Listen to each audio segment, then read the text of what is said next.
You're by doing King Ding by here, and welcome to episode 12 of the Philly Shakedown podcast. It's been a while, but I'm glad to have everybody here. Joey Shakes, my man. What's up? What's up, man? What's going on, dude? How's everything going? All right? Yeah, Getting back in the groove? I'm back. Double moonwalking Mark Holmes' ass all week, yo. What's up with you? No, man. I'm getting ready for training camp in a few weeks. I'm getting ready for some other moves to happen before training camp, but just getting this started. Just getting this ready. Yeah, and so today, what we wanted to do, we wanted to kind of do a special Philly Shakedown podcast. Joey gets a lot during the week. I get a lot of DMs. We constantly have people who would like to come on, collaborate, and it's just so hard to keep track of everybody and make time. We figured we would do a call-in show for Eagle content creators. Actually, you don't even have to be an Eagle content creator. Just any content creator who wants to come on, promote their channel, talk to us about a little football. We welcome you guys, and we wanted to invite everybody on. And with that said, man, before we get started, Joey, what do you think, man? We're not too far away from camp, man.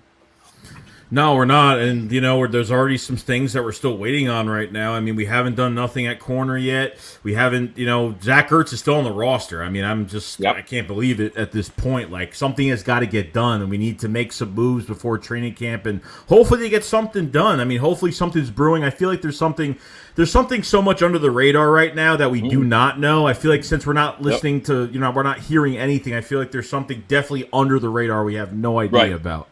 Yeah, no doubt about it. And what's up, everybody? I see Richie Rich is here. I see Wick is here. Armin, Dom, Zeke fan. What's going on? Jerome Brown's here. I love Jerome Brown. Big Birds is here. A lot of people are here already. We appreciate you guys being here. I see when Flyers traded Ryan Ellis. Yeah, I'm not a big fan of this trade for the Flyers. I'll just speak real quick. I mean, look, good defenseman, but why do we need another 30-year-old guy? And you're giving up two young guys. Flyers have a tendency to always get rid of young talent. I don't like it. But that's my hockey for the next 6 months. You know what I mean? That's it. We're done. But thank you, everybody, for being here. And Joey, man, let's go right to the calls. Actually, before we do that, let's just talk a little more football with the Eagles, and we'll get into it with those guys. But it's been quiet. No corner. The Ertz situation is still hanging over our head, and I just feel like they're playing poker at this point in time. I think something's going to get done, but it's going to be at camp.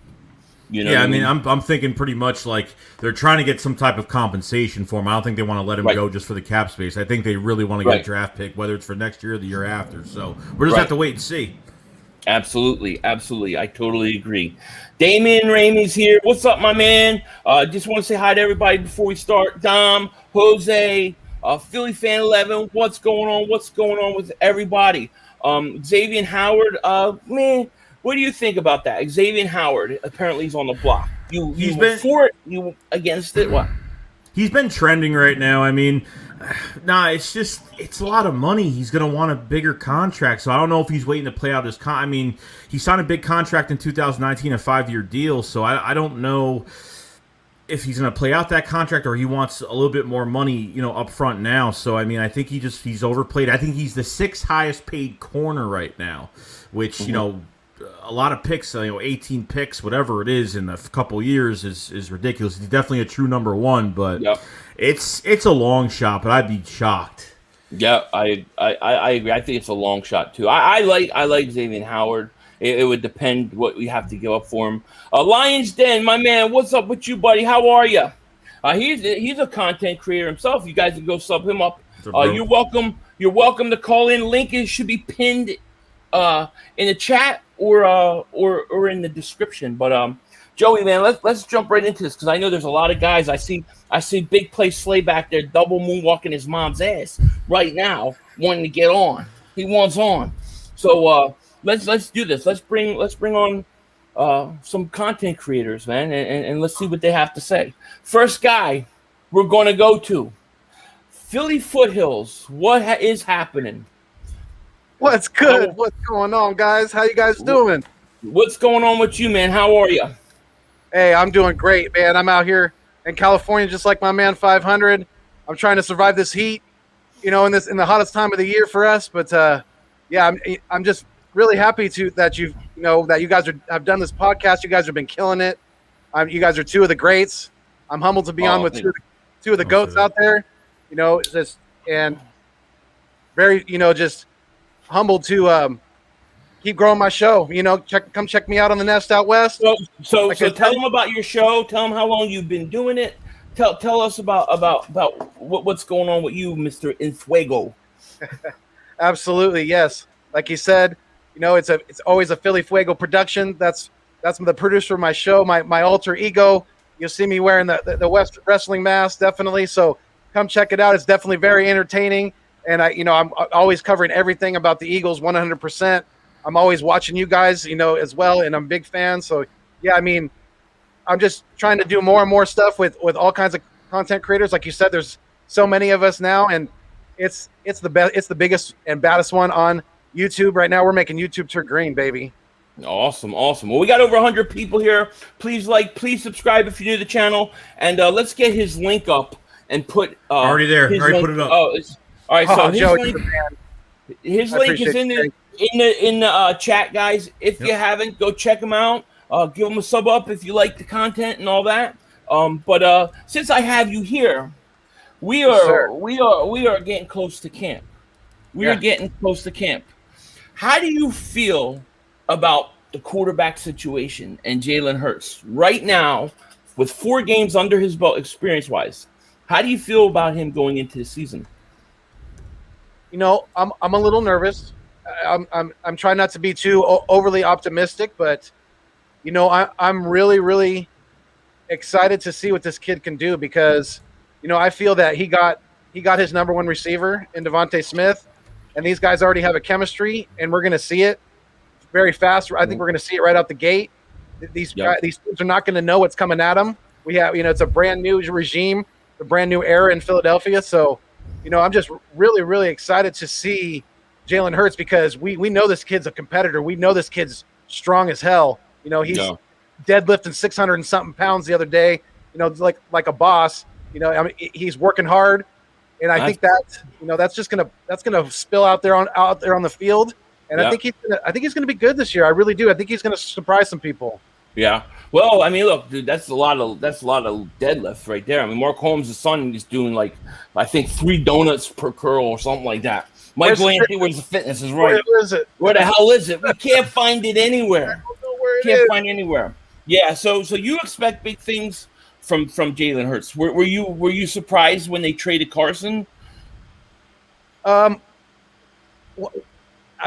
long as it got drawn out, no, definitely not at the time. But I was definitely surprised when they drafted Jalen Hurts, and that really kind of started the whole snowball effect of Carson Wentz, getting shown the door and really kind of, closing his mind to the city of Philadelphia, closing his mind to the front office, and I really think he kind of shut down in a lot of ways, and that affected his play out in the field, tremendously. Yep. Wow, I agree. Yeah. Joe, what do you think, man? Anything you want to ask our boy here? Yeah, I want to ask, what do you think about the coaching staff so far that's been hired here? Obviously, what that coaching staff means for these players, and kind of going to the draft and the pieces that we did acquire, and what were your favorite picks, and who's really going to turn up this year? Yeah. So I'm really excited to see JG in this defense. I think he's going to throw a lot of different looks out there, and he's going to, not just be that plain Jane vanilla type of defense that dingbat Jim Schwartz was using out there on the field, just over and over again, just be very, very predictable. So I'm really excited to see, JG in this defense. I think he's going to have that back, even if we don't have to pick up another CB2. I'm hoping that he's going to, be able to work with some of these younger guys and be able to, groom them and get them in the right positions to succeed.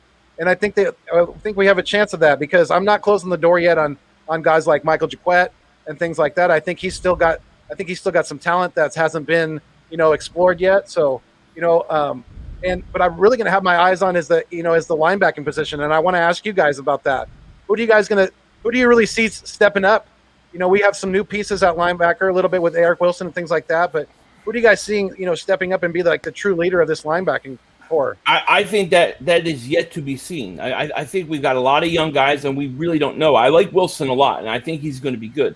But and I said this to Joey before. I like T.J. Edwards. I think T.J. Edwards has an opportunity to be a pretty good linebacker in this league.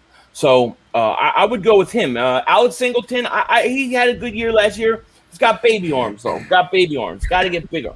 But I would go with T.J. Edwards if I had to say. Yeah, I think there's a lot of like we can go to the linebacker position where there's so many unknowns, and then obviously it's Jim Schwartz's fault. Like there's so many unknowns with wide receiver. I mean, not too many, but obviously we want to see more from a lot of guys. Our third round pick in Davion Taylor, we want to see more, which we never got to see. Sean Bradley, I thought he coming to the league, I thought he had really good leadership quality. I think he does have coverage skills.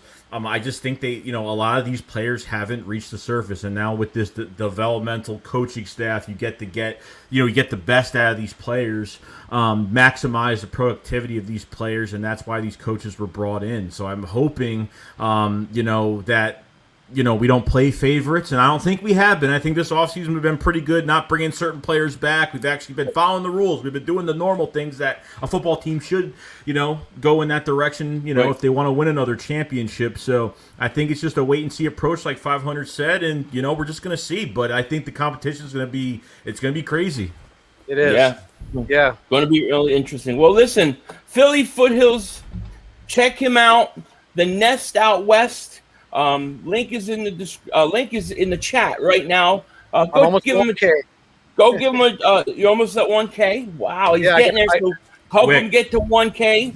I only need like 60 more subs roughly. I'm right around that. I'm like 940. So yeah, I'm knocking on the door, babies. Definitely. So click the link, follow, and help him out. We appreciate you coming on today, man. You were the first guy, so you take care. We will be watching, and good luck, my man. Thank you. I appreciate the time, and you guys keep up with the great work. You guys are awesome. Love and appreciate each and every one of you. We'll see you soon, bro. We'll see you soon, buddy. Bye. Peace. All right, so Philly Foothills, Eagles content creator out west. He's got interesting cat. Check him out. Link is in the description. Let's go right to the next guy. Right now, we got a shutdown corner coming on here. We got a guy who shuts it down. He knows what he's doing. Content creator. I didn't even know. Yeah, I did remember. He does have a channel. Mr. Big Play Slay. Damn right, I'm the best lockdown corner in Canada. Oh, yeah? Okay. So tell us about your channel. You have an Eagles channel? What kind of channel do you have?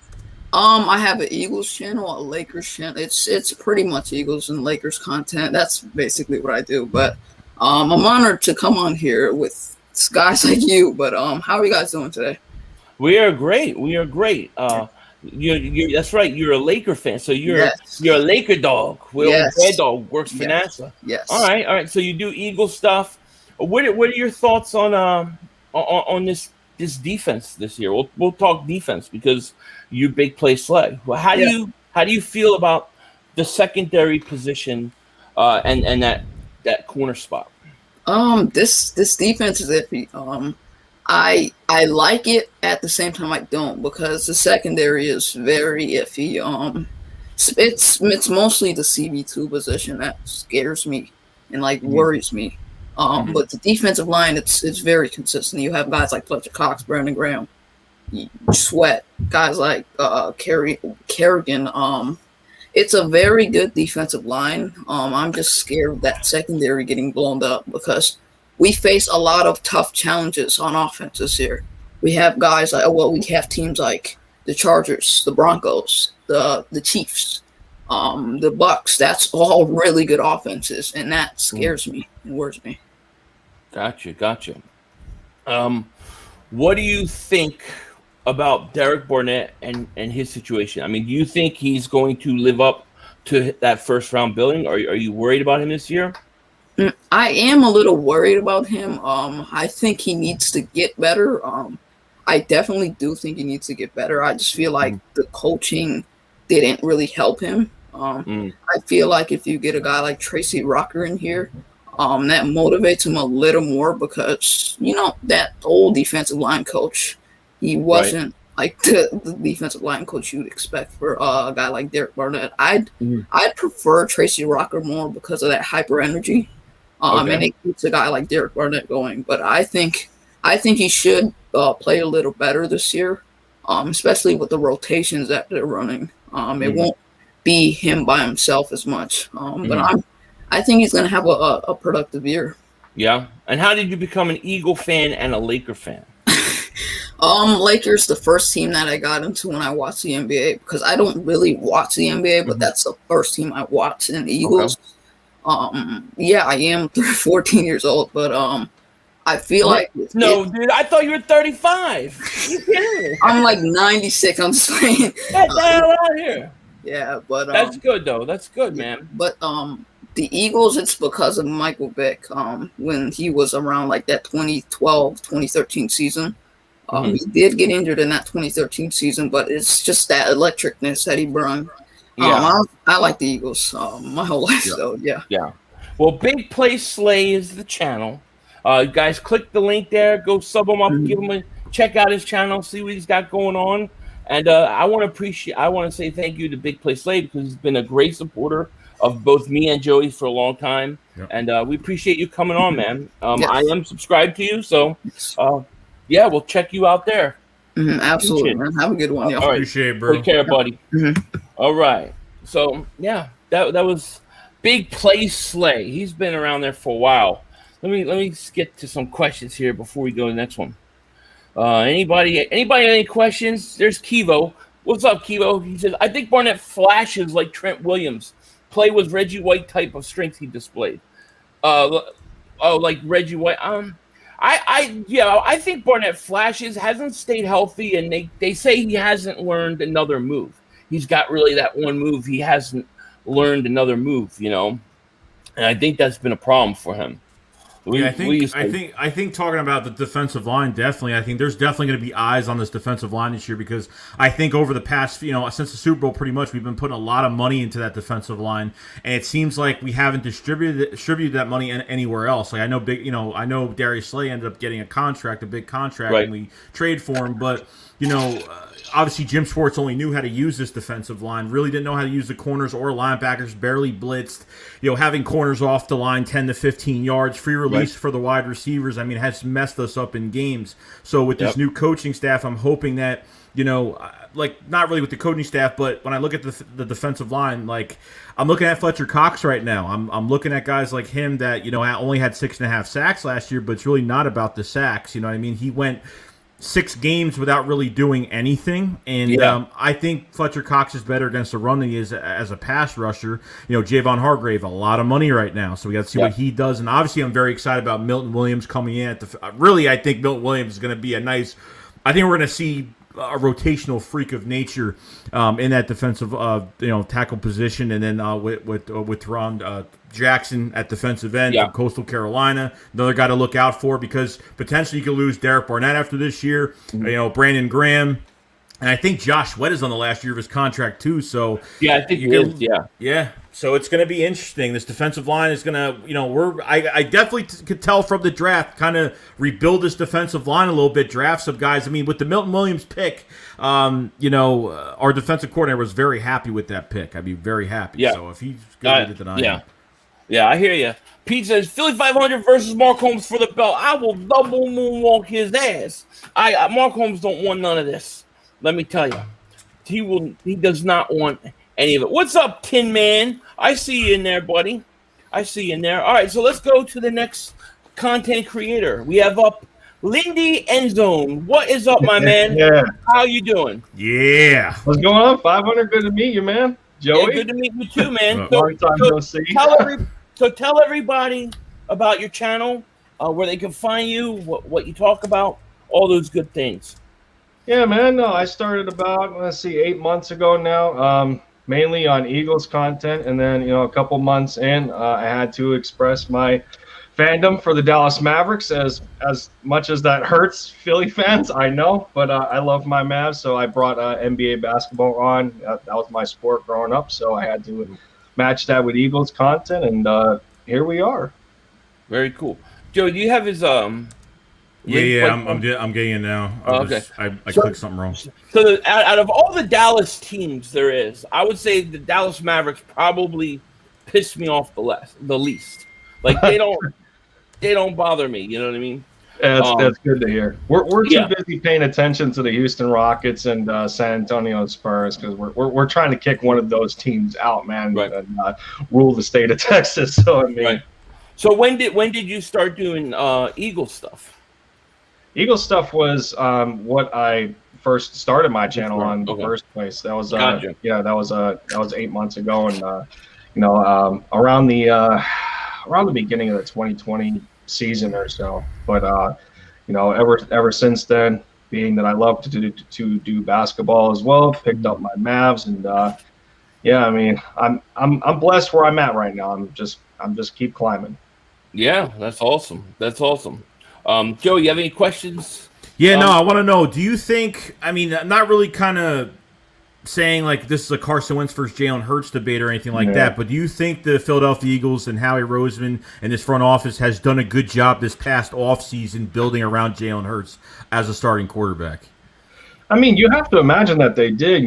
They grabbed the perfect pick for him out of the entire draft, and Devontae Smith. I mean, they've already had for what it's worth. I mean, it was minimal, but they had a prior connection, between Jalen Hurts and Devontae Smith. They started that in Alabama, and he wanted to take the reins elsewhere since Nick Saban was battling between him and Tua Tagovailoa. They're both in the NFL now, so you can't really complain. But Jalen Hurts goes on for the Sooners under Lincoln Riley, has that fantastic season that he did, being runner-up to the Heisman. And then, you come to Philly here, that draft pick is still going to be so questionable. I don't care how long in history that's going to last. But, for what it's worth, they tried to make it work between him and Carson throughout the season. Jalen Hurts, obviously, he's not a gadget quarterback. He's just not. And they didn't utilize him correctly, but it was just because of the awkwardness of bringing him in when they didn't necessarily need him. But it's all water under the bridge now. Jalen Hurts is the number one, and I think they've did a pretty good job so far. They approached it the way that they should have with Carson, and bringing in the necessary youth that they needed on both sides of the football instead of more so paying attention to the offense with those. Whether it's John Hightower, Quez Watkins, or Jalen Reagor, and then, through there. But, yeah, so far so good, in my opinion.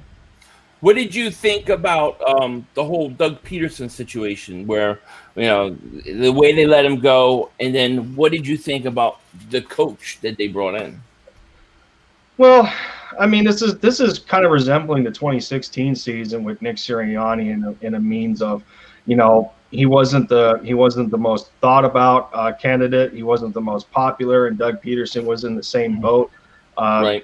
But in terms of of all times, I get one of those virus driver updates in front of my face. So. No, that's definitely a Cowboy fan hacking you. No doubt about it. No. I mean, you kind of got the feeling when at the end of the season, and Jeffrey Lurie brings Doug in his office to talk about what he sees for next year, and then when he says that he wants to promote guys like Press Taylor and Matt Burke for the offensive and defensive coordinator position, it was almost a means of either he wasn't cut out for the job for the future of the Eagles, or was self-destruction. So he battled. Over the years, for what it's worth, he's battled, through like a power struggle between him and the front office. Did he really have as much personnel decisions as he felt that he should? And that's the criticism on Sirianni right now. A lot of people think that the reason he was brought in is because he's a yes man. But what we're seeing right now are all positive attitudes going into this, and we can only hope that this is going to be a breath of fresh air. Yeah. Go ahead, Joe. No, I was just going to ask, like, a lot of teams that get, new head coaches, pretty much a brand new coaching staff that come out into the first game of the season. Like, do you think this team is going to come out slow and have to find our rhythm? And do you think that this team is going to be these coaches are going to get this team pretty prepared? We've already, there's already coaches that have discussed that a lot of positions are very hungry this year. I think the competition is going to amplify that. Or do you think this team is going to punch somebody in the mouth coming first game of the season? Do you think they'll be more prepared than they should be? Well, there's going to be a combination of a lot of different factors, but I think one of the most important things that we have to look at is, despite the way Doug Peterson approached some of these games, one thing that we can say that didn't change is that the players did fight on the field for Doug Peterson. I think we want to see the same thing, under Nick Sirianni. Is he going to be that coach that these players want to fight for and give their all every single snap, every second, every minute of that football game? And, I think that's going to set the tone moving forward in terms of the future of the organization and the football team. Right. Yeah. No, I agree. I think you're dead on. So, Lindy Endzone, that's the name of your channel, right? How often do you put out content and stuff?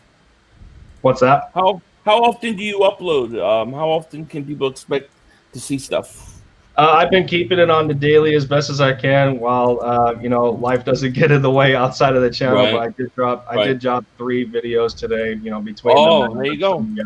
Yeah, between the Mavs and the Eagles, had to get my Xavier Howard talks in there, and off season for the Mavs and free agency and everything, seeing who they can pick up to help out Luka Doncic and the new coach, new head coach and Jason Kidd and Nico Harrison being the general manager. Yeah, there's a lot of excitement for both of the teams I cover right now.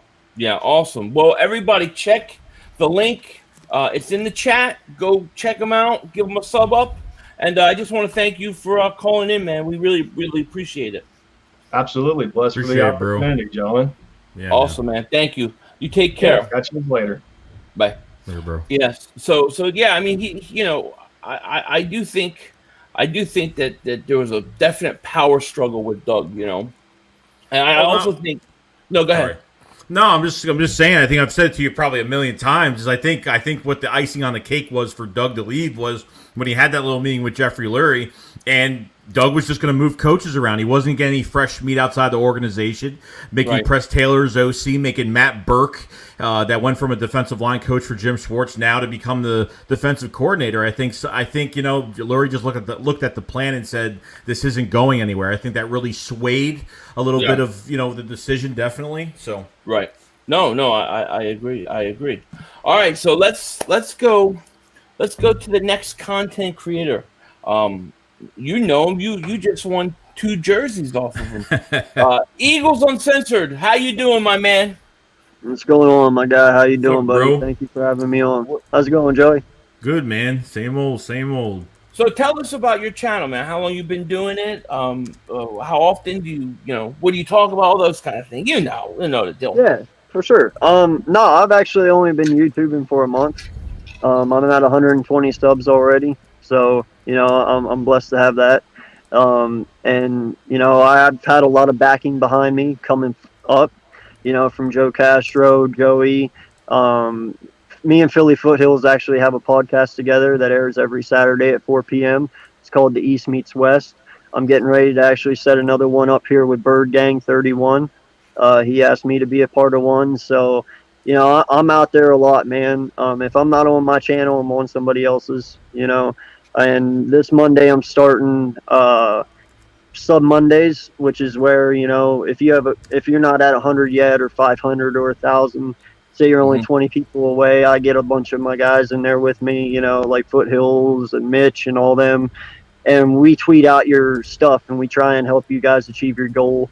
And I thought about starting that up just because of everyone helping me achieve my goal. I just wanted to give back to the Eagles community and everyone on YouTube. So yeah, do we have that link by chance? Yeah, I can't type right now. Let me see if I can find it. I can get it. I got it. It's already up. I just couldn't. I literally can't spell and I can't type. So that's my okay. So what are your thoughts as the Eagles approach camp? What's the number one position battle, man, you're looking forward to? Well, I mean, that's a hard one because, I mean, a lot of people look at left tackle, and a lot of people look at CB2. I look at CB2 the most because I don't have a Dillard gets a fresh start with me. Okay, that is what it is. But I have a lot of faith in Malata. I believe, in my eyes, he should start. That's just me, in my opinion. Because I mean, he's only been playing 5 years, but he's very intelligent and he's gained so much football knowledge in that 5 years. I feel comfortable with him being there. But CB2, I have Jaquette as my dark horse. Especially if we don't dip into CB2 at all in free agency here. If we just go with what we have, it's either going to come down to probably Jaquette or McPherson. But I still believe because of how good. You said you believe in Jaquette. You said what do you like about Jaquette? Well, he's 6'1", so he's got a little bit of height to him. He's got good reach span. But I'm also an honesty person. Jim Schwartz's system sucked. Yeah. I believe we all can say that, and that's a hard system to run and to be a part of. I believe there's a little more there with Jaquette. He just found himself in a shitty situation, so to speak. But I believe JG's system might benefit him a little bit more. So you might be able to see a better improvement from him this year. Yeah. If we could get like a guy like Jaquette to step up, that would be huge for us. It's hard to tell because like even for the Cardinals game, he actually played pretty well. He was on D-Hop most of the game, played pretty well, and then obviously that Cowboy game was probably his worst. I mean, it was probably as bad as we could, probably as bad as we had a cornerback on our team really give up multiple coverages, and maybe these coaches got to bring out more, obviously, with this cornerback position and get some more productivity. Maybe he hasn't reached the surface. Maybe he needs to be put in the right direction and kind of guided to where he should be in his skill set. So we'll see. Yeah. Well, if you had to, is there anybody, if you had to go outside the organization, is there anybody that you would like to bring in? Oh, well, definitely Stevenson or Poole. And the only reason that I put Poole in that conversation is because our DB coach is from the Jets, and Poole played for the Jets, so there's some familiar. Wow, I can't say it either, so don't worry. Yeah, you're good. But he's familiar with him, so that'll definitely help.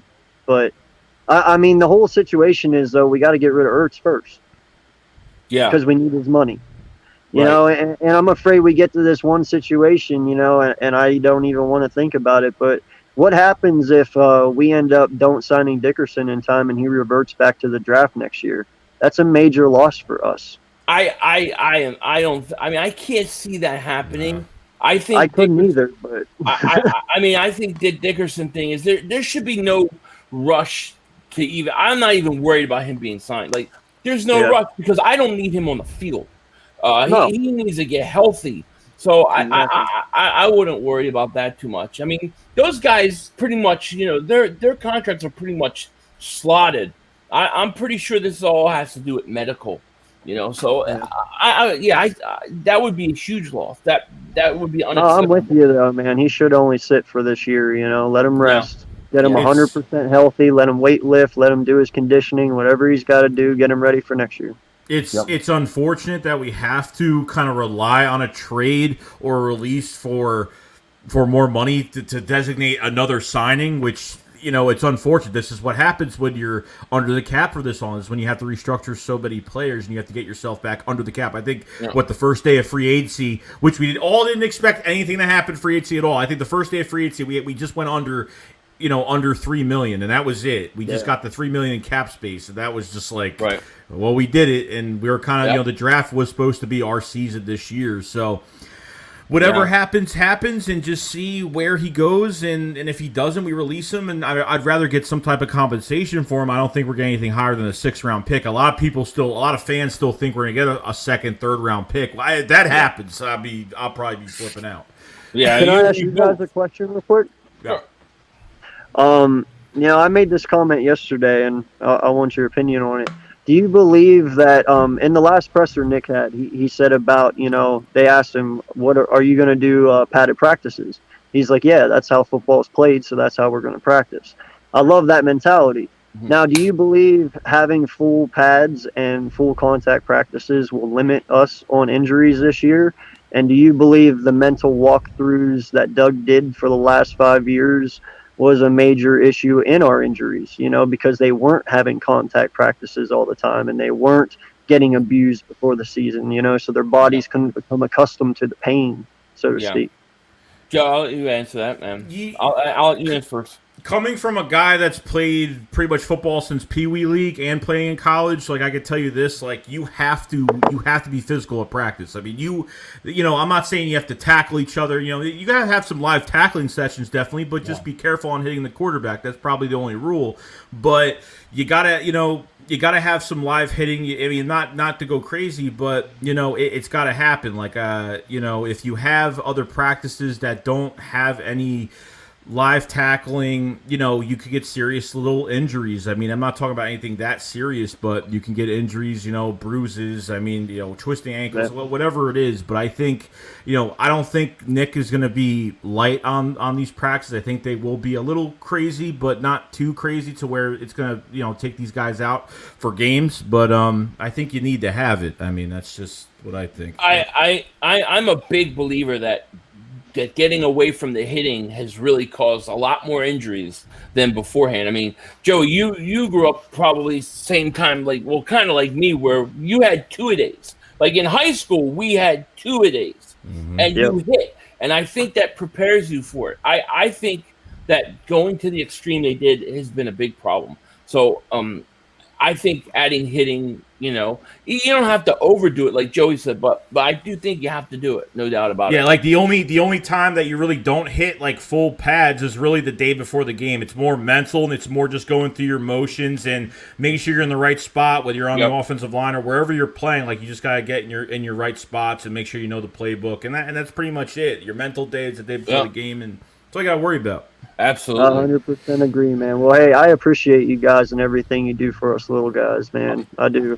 So God bless you and everything you guys do, and mad respect, man. I won't take up any more of your time. No, you too, and everybody click the link in the chat and go check his channel out, Eagles Uncensored. A lot of giveaways. Joey just came away with 2 jerseys. How about that? So, I appreciate it, man. But definitely, I'm just happy they're in a good place, Holmes. They are. Seriously. Yeah. They are 100%. They are. Man. All right. Thank you so much for joining us, man. Take care. No problem, man. Thank you. All right. Bye. Yeah, man. That's great. You hear me? I hear you. Birdman. Joey, can you hear me? Can anybody hear me? Did Joey just freeze up, or does anybody hear me, or am I frozen? I can't tell if somebody's hearing me or not. But Birdman 951, man, thank you so much for the super chat, man. Appreciate that so much, man. He says, my daughter's birthday today. Can she get a shout out? I wish I could call in today. Love my birds fan. Fly Eagles Fly. Everybody go check out Birdman 951. He has a channel also. Shout out to your daughter on her birthday. Definitely happy birthday to her. And I guess I lost Joey. He must have got disconnected. So yeah, man, that's Joey. Where the hell did you go? But thank you for super chat, man. Ness Out West, thank you for the super chat. He says, thank you guys for having the live call in. No, thank you, man. Appreciate that. Thank you for the super chat. Richie MC, man, thank you for the super chat. He says, happy birthday, young Birdman 951. Yes, happy birthday. And Joey, I don't know where the hell you went. Joey was saying earlier that he's having thunderstorms and stuff like that. So he might have lost power. So I guess he'll come back when he can. But in the meantime, let's go to the next guy. JC Eagles Talk. How you doing, my man? What's up, man? How are you? I'm great, man. You? I'm great. It's good to have you on here, man. So tell everybody name your channel, which I think we already know, but tell us where you can find you, what you talk about. Give us the lowdown, man. All right. Hey, this is your boy JC from JC Eagles Talk. Hey, you can find me on Twitter, Instagram, YouTube under the same name. I'll talk about Eagles all day, all night, any time. I don't care. I love my birds. I bleed green. I do more live streams now than videos because I like to interact with other Eagle content creators.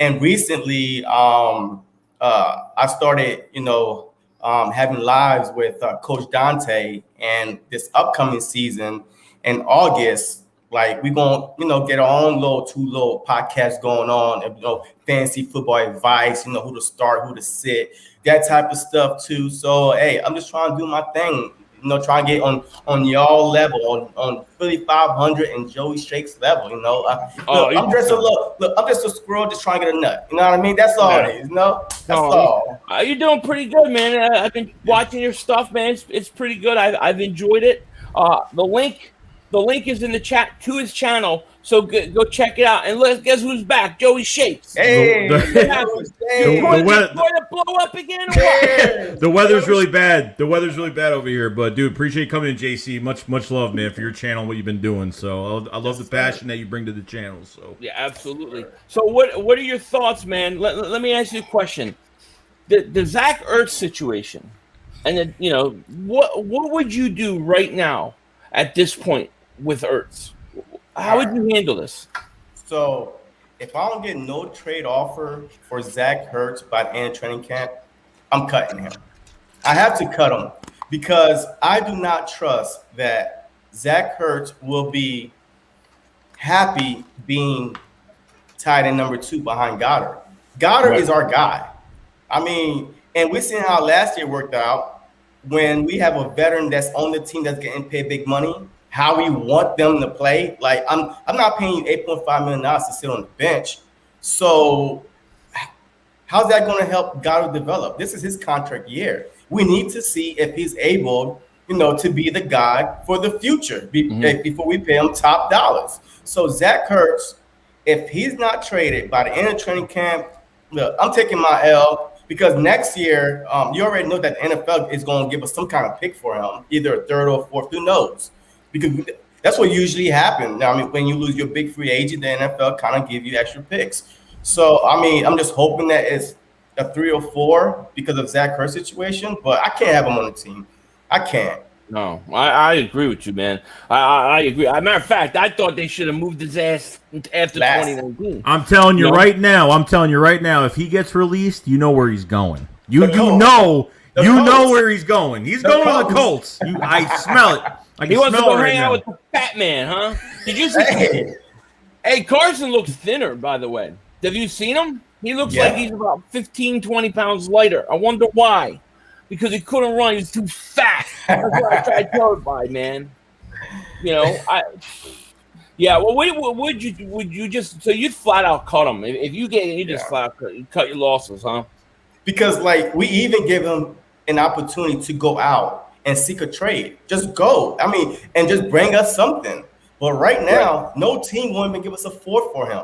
Zach Ertz can't get a 4th round pick. Come on, a Super Bowl champion. Like, he broke the tight end NFL reception record in 2017-18 season, and we can't get a 4th for him. He's a top 10 tight end still. Another thing you got to look at, too, is if you're another team looking at Zach Ertz right now from last year's performance, and really, I'm not going to go out and say that you really can't take one person out of this whole offense and kind of trash him. This whole offense was a total disaster, but you know when a player's time to go is a player's time to go, and hopefully, when we go into next offseason, we kind of jump on these a little earlier and get some value out of some of these players instead of waiting this long, because obviously with Zach Ertz last year, between injuries and dropping the football, and, I guess he played better with Hurts, but, it just wasn't enough for someone to get good compensation for him, even though he played great in the past.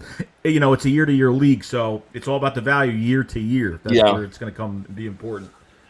Yeah, I think, I mean, we have to hope, and I don't wish injury on anybody, but if you look at the same, Stinkford situation a few years ago where they got a 1st-round pick for him after Bridgewater got hurt. I mean, we need a situation like that where somebody just, wants them because they have an injury.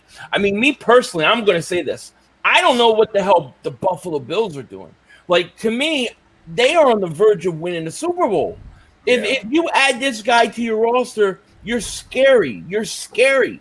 So why, to me, if I'm Buffalo, I would just say, look, I'll pay the 4th round pick because I have a chance to win the Super Bowl. I think it's insane that they won't pay. I really do. Yeah, and plus he doesn't have to be the safety blanket. Like he can go into that. And that Bills, I mean, with the Bills, they're my first team that definitely he would fit in perfectly. And with Ertz going to the Buffalo Bills, he doesn't have to be that safety blanket. Really, like there's so much around him over there in that offense. Like he's just a plus in that offense. They have 2 other tight ends right now that aren't, one's great at blocking, but not a good pass catcher. The other one's a good pass catcher, but not a great elite blocker. So, I mean, you add Zach Ertz to that offense, you could make a lot of noise there where he doesn't have to do way too much in that offense. You know what I mean? Or even the Jacksonville Jaguars. I mean, hey, you have a young quarterback back there. Tim Tebow is not no damn tight end. Tim Tebow would not play tight end. Like, I don't care what Urban Meyer try to say. He's there. Hey, because he sees Tim Tebow like Jerry Jones saw Jason Garrett as a son. You know what I mean? That's it. Like, okay. Anyway, like Trevor Lawrence and Zach Ertz, a safety blanket. Why not do that? Yeah. If you were Ertz, though, you don't want to go to Jacksonville, though. You'd have to be so pissed off. I mean, I just don't understand teams like Buffalo. Like, I don't know what you're waiting. Even Tennessee, like, man, you could get this guy for nothing. Go get him. I have to hope that Howie is playing poker. I mean, I'm not a Howie fan, but the one thing I will say that I think he does good is he does make good trades. He does seem to get value. So I hope that he can get him. But I agree, man. You can't keep Ertz. You can't. And then what about the fact that it came out that they told Ertz that he's not going to be the starter, that he's not going to get as many reps? Exactly. I mean he's playing for a bigger contract. The whole point of him being angry, he wants a bigger contract. And you're not going to get the targets if you're number 2. Right. And on top of all that too, they've already offered him a couple contracts, so it's not like the Eagles. We can only do so much for him. Like it's not. If it was up to Howie Roseman, Jeffrey Lurie, they'd probably keep him here.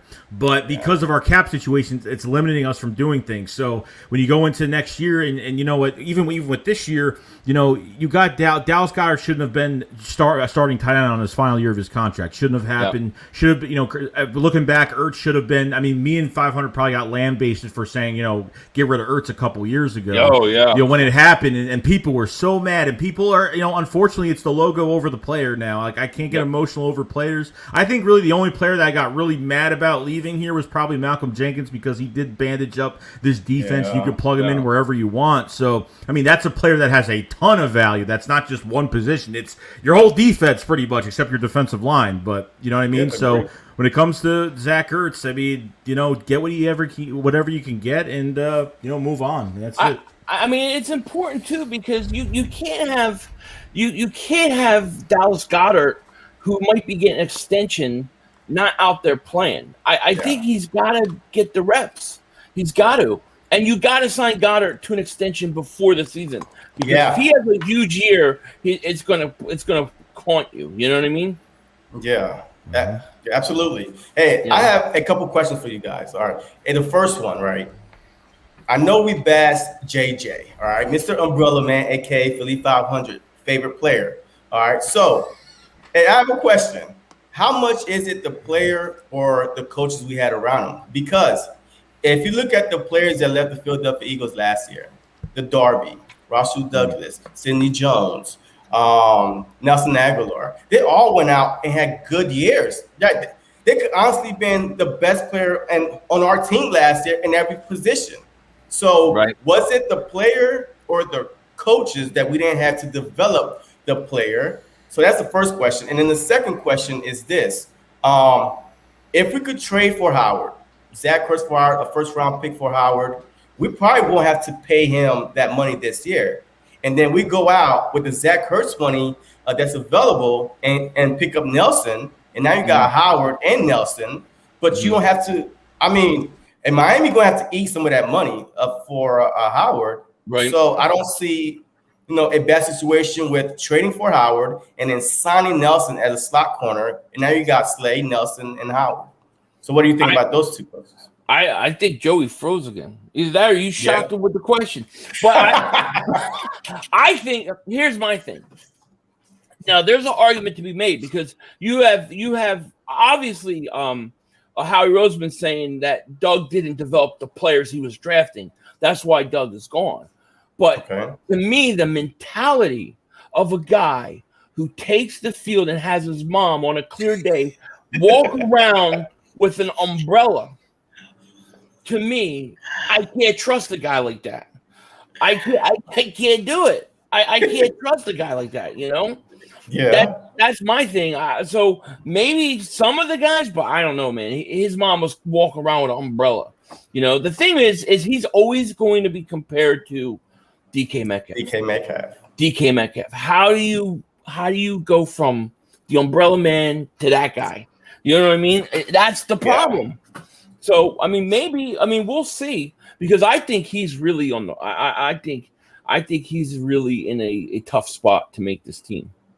But you think that Howie Roseman would let his second round pick walk? Just cut him? Howie got a lot of pride now.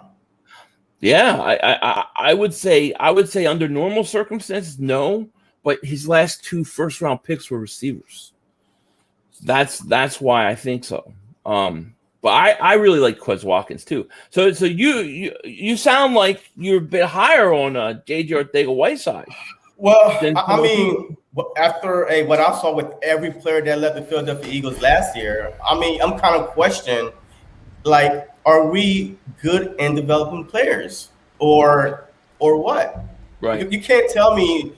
Sidney Jones, we drafted him in 2nd round. We had high hope for him. He stunk the whole time in Philly, and then he go, I think, to Jacksonville or wherever he went, and he had a great year, a good year. And Rasul Douglas, Darby, like we paid what? We traded, I think, McCoy, like for Darby at that time. So, like, what are we doing? Like, what's the problem in Philly? The same thing with the basketball team, too. I mean, I'm a Nets fan. It is what it is. I'm from South Jersey. But Philly, with the Nets, with the Sixers, Ben Simmons. Doc, he was brought to Philadelphia to fix Ben Simmons, and he ended up worse this year. Yeah, they need Damian Lillard. That to me, I'm all in for. But they ain't getting home. No, they find a way this time, you know. Ben had 0 value on offense.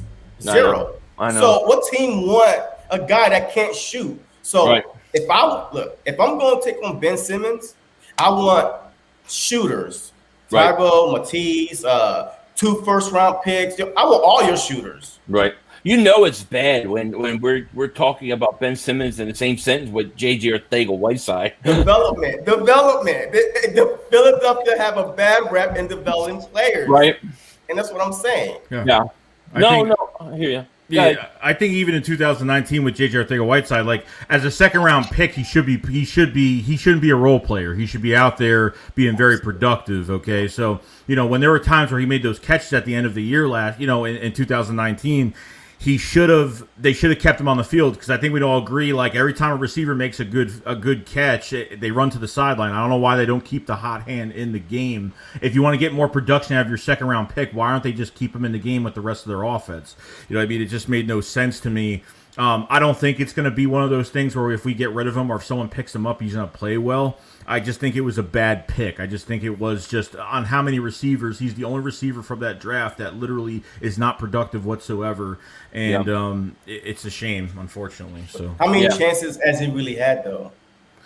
Because we always had Jeffrey, Jackson, Rager. Like, I mean, look, I don't even remember him playing unless everybody was wiped out. Unless all our receivers were wiped out, that's when JJ came in the game. So and it was how many chances? I think honestly you just have to press. I think the Eagles have pressed the reset button with this wide receiver core. I think going after Rager, which I'm totally on the Rager train. I definitely see a lot of good things from him. I think he's going to complement Devontae Smith. I mean, to this day, I still can't believe Devontae Smith's a Philadelphia Eagle. I mean, still it's the best moment that we've had, and best draft in a long time. So I think both of them are going to complement each other, and it's going to be up to Nick Sirianni, the playbook, and how they're going to utilize these players to their strengths. That's where it's going to come down to. So I'm hoping the developmental process, Howie Roseman drafts and development has been the key factor that we've been failing on. So hopefully, we see that this year. So Yeah, I And mean, my second question about the trade, the whole trading for Howard and then signing Nelson, get rid of Hurts, use that money. I think if you got Howard, I don't think you need to sign Nelson because you got Slay still. So But do I you put believe in Maddox though in the slot? I'm iffy with Maddox altogether, dude. Whether he's in the slot or he's on the outside. But I just don't know. I could see them signing both guys. You know what I mean? That would be the issue. I mean, I wouldn't mind it. And then the question is, what do you have to give up for Xavier Howard? That's the question. Do you want to really give up a first round pick for him? We could have 3. I'm not opposed to it only because I'm really looking at this draft and these 3 first round picks, and I'm saying I think they got to go heavy defense early in this draft, like defensive end, corner, maybe even a linebacker, something like that. So I wouldn't be opposed to trading for Xavier Howard. Yeah, I give up a first and Barnett. Yeah, I think realistically, I mean, just to be realistic here, like I just don't see them carrying a hefty contract to Xavier Howard that wants more than the contract he got with 5 years, $75 million. Oh wait! He wants more money. Yes. He thinks he's outplayed his contract. I think he has, but I mean, it's just if we were one piece away and we were contenders for a Super Bowl this year and we were one corner down, trade for a Stephon Gilmore, trade for a guy like Xavier Howard, but it's like Philly 500 said, like going to this draft, it's a defensive heavy draft next year, and go get your cornerback, go get some more. You're allowed to get rid of more pass rushers after this year because there's plenty of good ones coming to that draft next year. So no problem with it. But realistically, Steven Nelson would be that guy, and I think as 28 years old, he's solid. He's not locked. See, when people say lockdown, it's overhyped because getting a lockdown corner is so hard to get these days. Hard. So. If he works well in the system, unless they want to go after a Garyon Conley or something like that and think they could develop him, that's a whole different story. But I think Steven Nelson is that pick. I know Darius Slay and him been talking a lot. They've been really talking the past month, like a lot. So, I mean, we'll see. He hasn't been signed yet, so there's still a chance here that we might get him. Yeah, definitely. Well, listen, JC Eagles Talk, thank you for coming on. His link is in the chat. Go sub him up. Go check out his channel, man.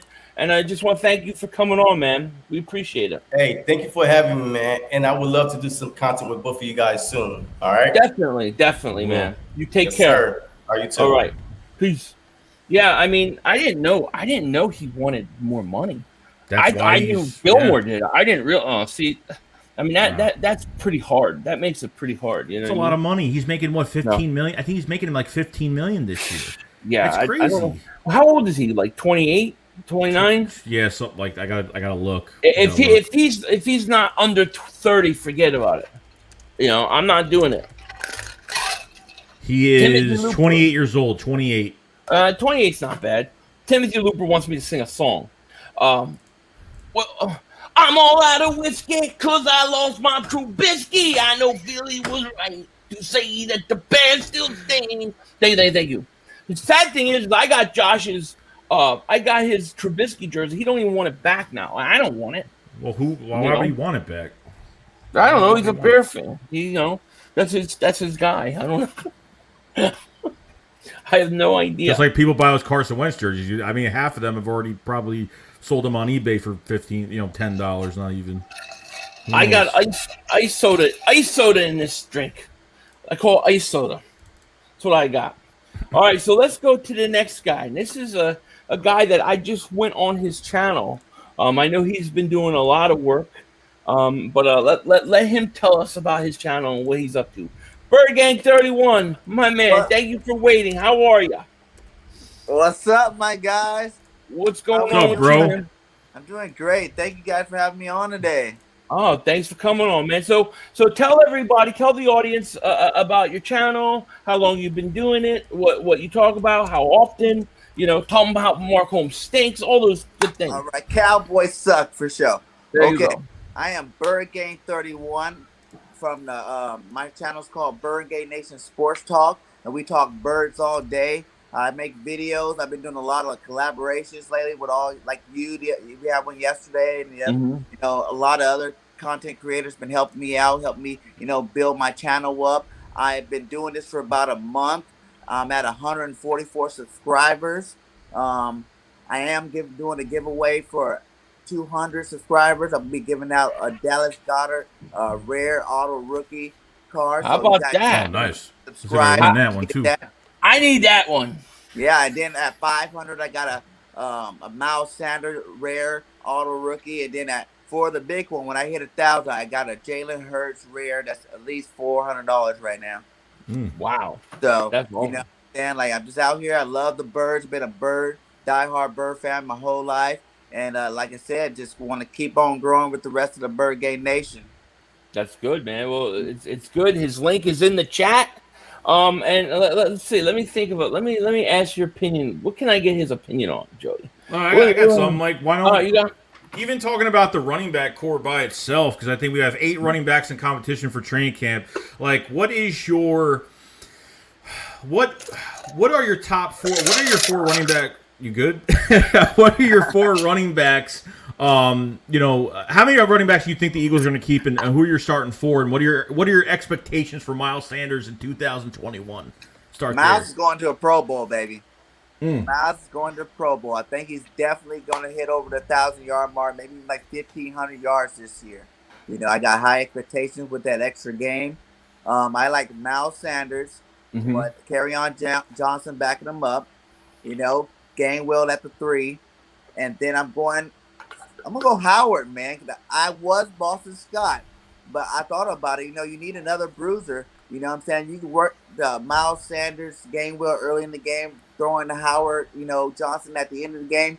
You can run over anybody. I think we're going to be league in rushing this year for sure. Yeah, I would love it. A quick shout out. Lord Brunson is in the chat. Shout out to him, man. Another great Eagles content creator.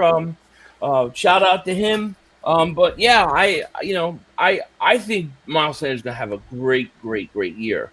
I really like the Kerryon Johnson pickup.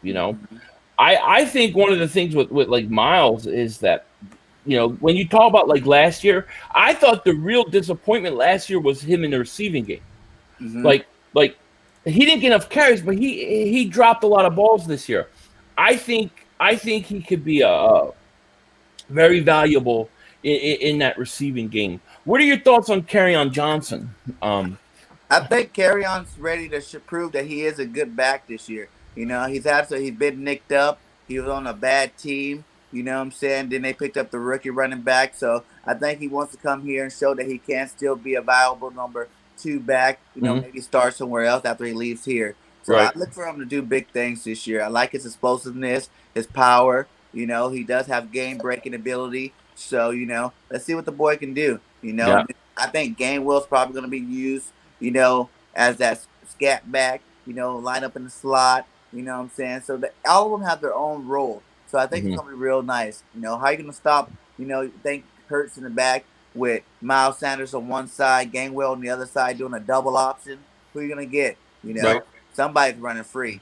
Right. You have a variety of different skill sets that defenses have to prepare for. And, I mean, even me and 500 probably agree with this as well. But even with the Kenneth Gainwell pick with the 5th rounder, I mean, that was like the biggest deal for a guy that took off last year and probably should have been like a 3rd-round pick, maybe a little bit earlier than that, and has got wide receiver hands. You could line him up anywhere. He's a dual-threat running back. Right. And I think it's going to really be whether it's a 1-2 punch or a 1-2, a 3-punch running back core that could do really well. I liked your list. I get kind of with the 4th spot, I kind of get a little confused of should they keep Howard on the active roster or they should put Boston Scott in there because Scott can still do some work as well. Obviously, last year Scott wasn't used the right way. I mean, Doug Pearson has had examples of how to use Boston Scott, but then he's running him up the middle like I don't know what he's doing. So it's a lot of competition. Even Jason Huntley's another guy I think that could play for a roster. He came from Detroit's practice squad. Yep. He had some starting experience, and he had a really good camp before we picked him up. He only had a couple snaps, but Huntley could play as well. You know what I mean? So we're loaded at running back right now with Miles Sanders. This is the year. I think this is going to be the year that he does something. Last year should have been the year. I mean, from the adjustments at halftime, running well in the first half, and barely even letting Miles touch the ball is a big problem. And obviously takes a lot of pressure off your quarterback on top of your quarterback not playing well. Right. It's a huge problem. So I think with this offensive line, the depth behind it, Jalen Hurts is going to get a lot of attention in those read options. That's why Miles Sanders and Jalen Hurts played really well together, especially in that Saints game. A lot more running than throwing. Both of them having 100 piece and rushing. So I think Miles Sanders. It's time to turn up with Miles Sanders this year. They didn't use him well enough. I mean, he averaged 5.3 yards a carry, and I think he had like 160 carries. It was not enough. You know what I mean? We definitely threw the ball too much. I think this year Sirianni is going to run the ball a lot more. So that's probably the reason why we didn't see some of these younger backs get a chance to develop and, get their name out there so much, because we threw the ball like 56 times a game most of the time. So, I think this year is going to be a complete opposite. We're going to, be more game management and definitely get a chance for some of these guys to get out there and show their thing. And I was on the fence with Boston Scott. I was saying Boston Scott, but I think with Gainwell kind of taking some of the reps that he would have been taking, you might want to throw in the extra big body in there. I think Professor Kenneth Gainwell can do everything Boston Scott can do, but better. Mm-hmm. That's just my personal opinion. I mean, we're gonna see. But we're I think for the future we're gonna see as well is how much do the Eagles actually put into running backs? Obviously not really drafting that many, but at the same time, when Miles Sanders' contract is up and Gainwell is doing so well, can there be a slight turn and, are they going to re-sign Miles Sanders? Right. I mean, I know it sounds like a stupid question, but you never know, because if Gainwell is playing that great behind Miles Sanders, they could say, well, we could save a lot of money by putting Gainwell as the starter once Miles' contract is up, and you never know. Yeah. You can't go cheaper that way, for sure. Mm-hmm. So I want to give Bird Gang 31. I want to give him one of his questions back at me, because when I was on his show, one of the questions he asked was my all-time starting offense. Okay. I want to hear your all-time starting offense of Eagle greats from what you've seen. All right, we're going with what do you want to start? Quarterback. Let's start it. Randall Cunningham. There you go. Randall Cunningham. Quarterback. Okay. Definitely start that offense right there. Okay.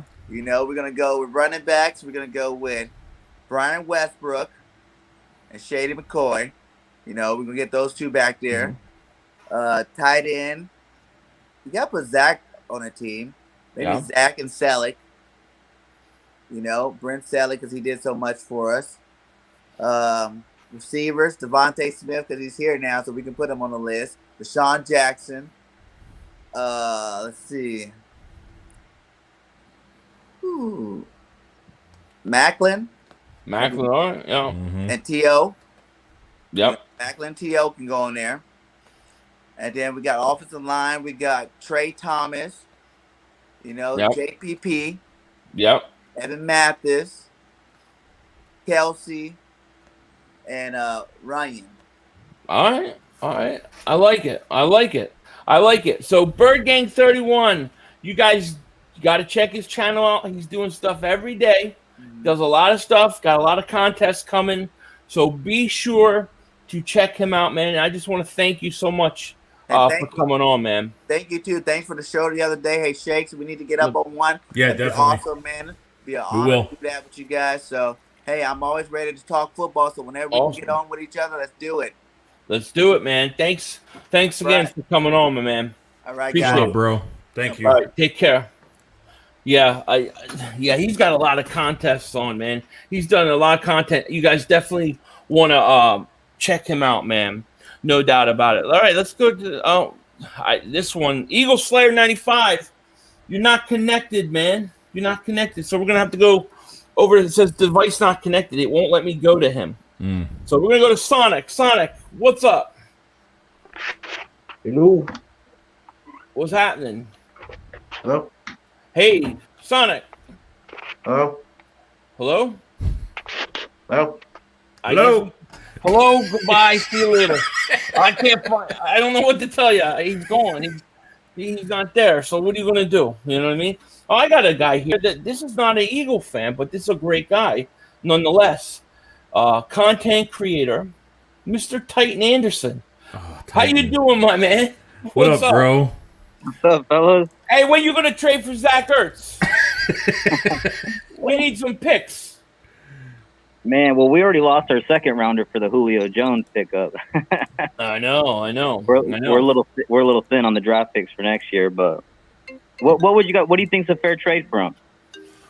I mean, fair trade for him. I think a 4th round pick, but I don't think that teams want to give up to him. I think a 4th round pick would be nice. If the Eagles would have took him a few years ago, I think they could have gotten him for I think they could have gotten a 2nd or 3rd round pick, but they waited too long. You know what I mean? Yeah. But I was hoping you guys would take him. We need somebody to take him. You know what I mean? So you have a YouTube channel, right? Tell us about your channel. I got the link right here. I appreciate that. Well, I do all Titans content. I've been around a while. I have actually taken a break. It's been at least 3 weeks from my last real video. For reasons I don't want to get into yet. I will get into it soon, but there's a reason for it. Nothing bad. It's actually really good. Mm-hmm. But yeah, I do all Titans content. I do play-by-play for all the Titans games. I will be at the Rams-Titans Sunday night football game in LA. So I'm excited about that. Got to show some love. Yeah. But yeah, man, to be honest, there's not a lot of when I first started, there wasn't really many Titans YouTubers, especially ones that are willing to talk some shit. Right. So there's really none of us. But I know of a few of you guys, Shakes, nothing but respect for you. Dingbat, always respect for you. Thank you. Got to give a shout out to Desert Eagle. That guy's been so respectful to me for, God, a couple years at least. So, I got to give credit to all the real content creators out there, especially for you guys. You guys are holding it down. And a lot of people don't realize, they see us on YouTube and everything. They probably think it's all fun. It is fun, but it is very time consuming, and it is a lot of work. You got to edit. You got to do a lot of stuff. So if you guys are Eagles fans, of course, probably Eagles fans watching you guys, but you guys should really appreciate the Eagles content creators. If you're an Eagles fan, because they really go out of their way to give you everything they've got, man, because trust me, take it from me doing Titans content. It'll wear on you, especially in the off season. It seems like so much stuff is repetitive. But we're close to football season, guys, and I know right? I'm excited, man. I feel like the Titans got a great team. But I got a couple questions for both of you. Okay, hit me with it. I'm just curious. The two questions. The first one is, what is your expectations for Hurts? And the second question will be, who's your favorite Eagle of all time? So I'll say this: my expectations for Hurts really isn't based upon like numbers. It's not even based upon wins. I just want to see a guy, and my hope is that we can come out of this year, and I can say to you, that's our future quarterback. That's our guy. We've got our guy. If I know we found our guy, and that's him, then I'm good. To me, that's a successful year in terms of him. And I think if those things happen, I think other things fall in place. Like, I think you can compete for the division. I think you can win the division. I don't think this is a great division. And so it's not a good division. So I think they can be competitive in it. But if I get that out of Hurts, I'm happy. And I'll say my favorite all-time Eagle of all time is Reggie White. Reggie White took mine. Yeah, took mine. Reggie White. Nah, like with Hurts, like all I want to see is I don't mind scrambling QBs. Like I think you have some in the league now that that scramble too much that aren't like pocket passers. But I'm hoping to see that Hurts goes through his progressions, goes through his reads. He's smart.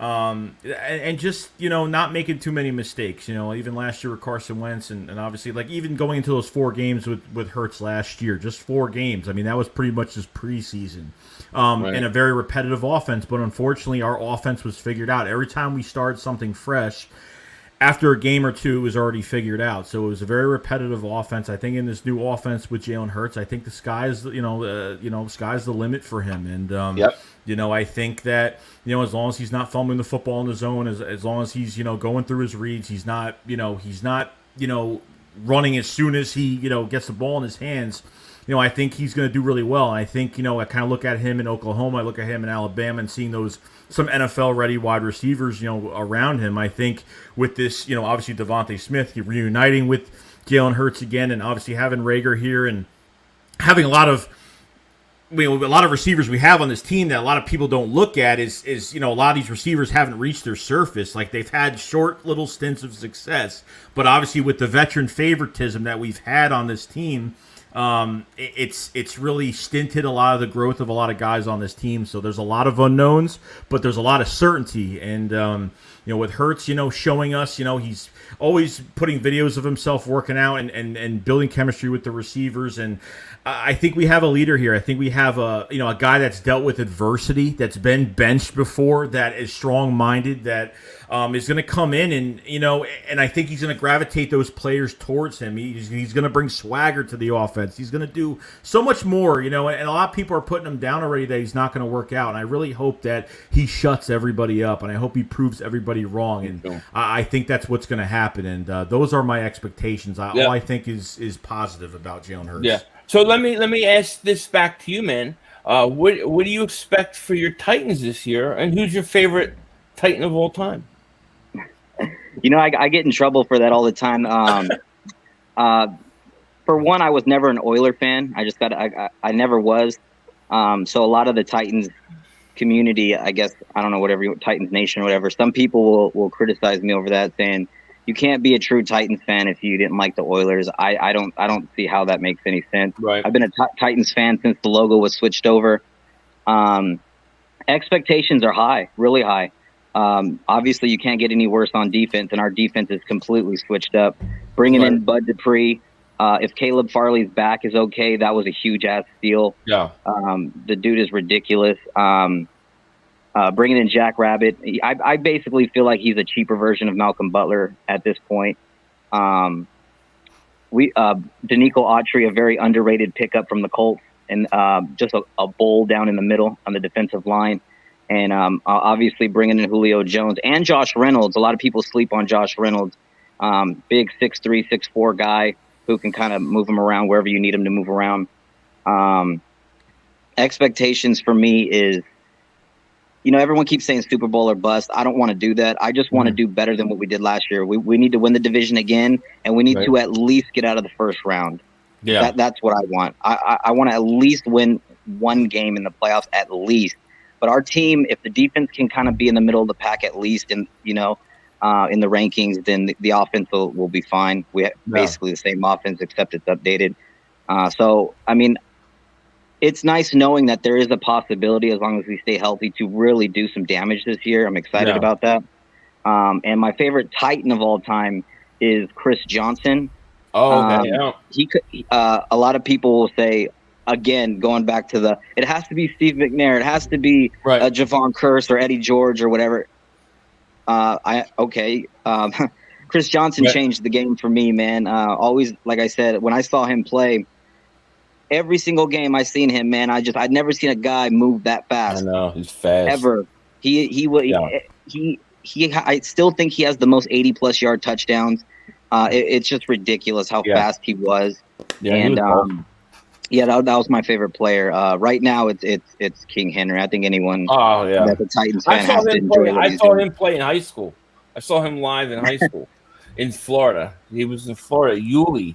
And I was living over there, and I just went to this game, and this guy was out there, and he was just bigger and faster than everybody. And he did. I mean, I think he had like over 250 yards. It was ridiculous.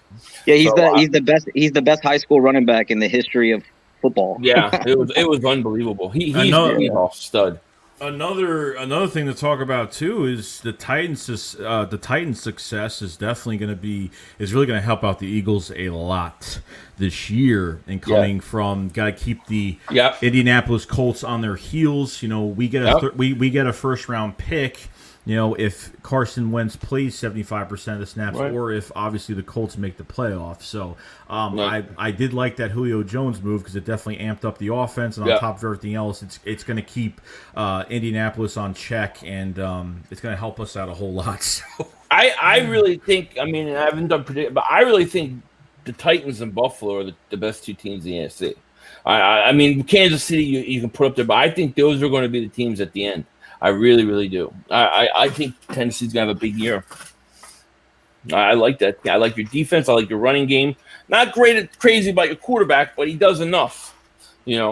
So I a lot of people will like, and again, I'm really involved in Titans Twitter land and stuff, and a lot of people say he's a top 10 quarterback. I don't honestly.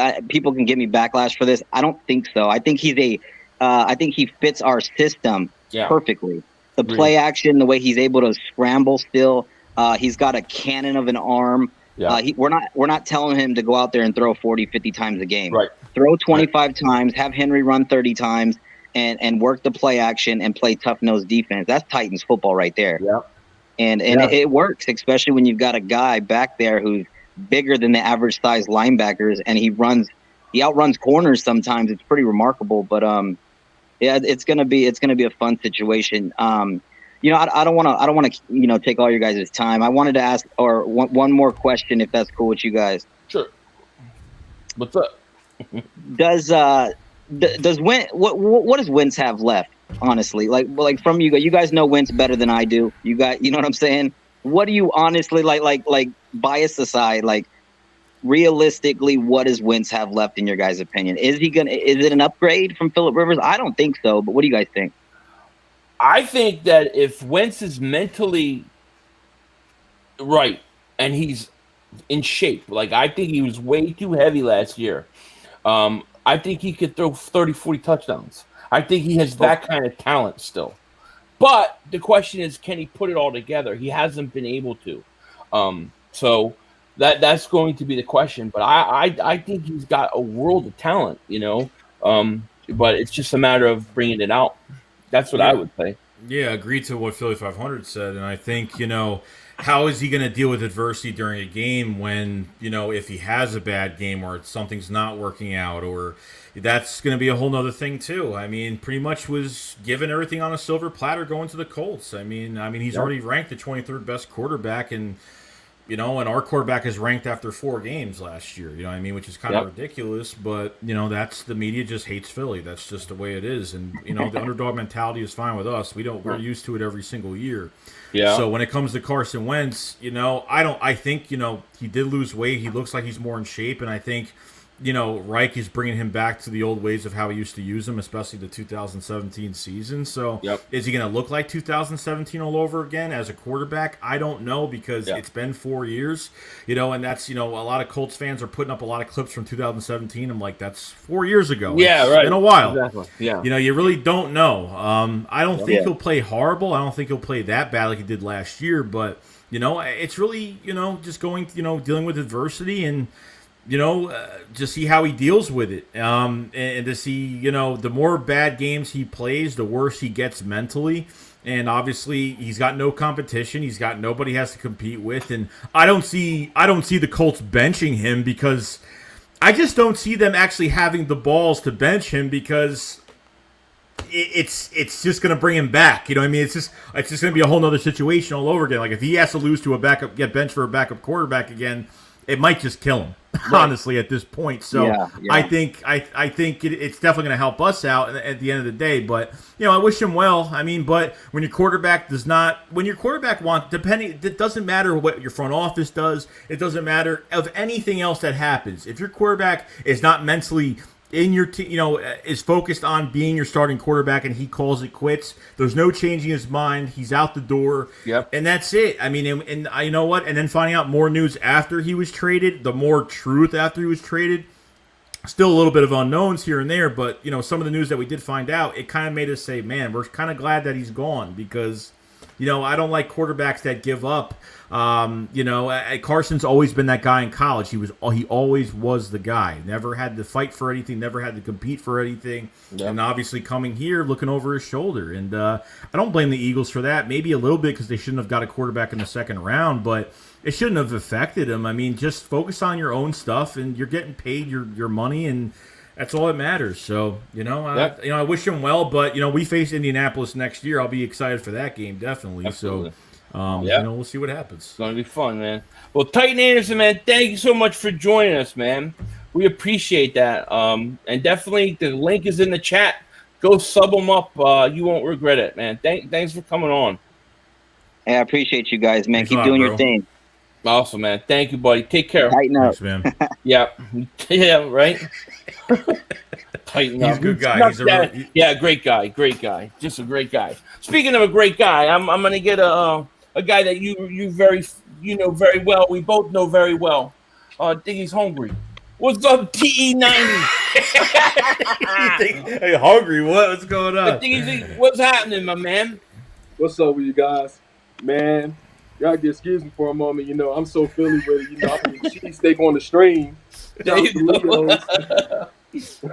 And everybody, I'm sure, knows Desert Eagle 90. If you haven't, I don't know where the hell you've been, but Joe, man, we gotta put that link in there. I got it. So how you doing, man? Hey, man, I'm doing good, man.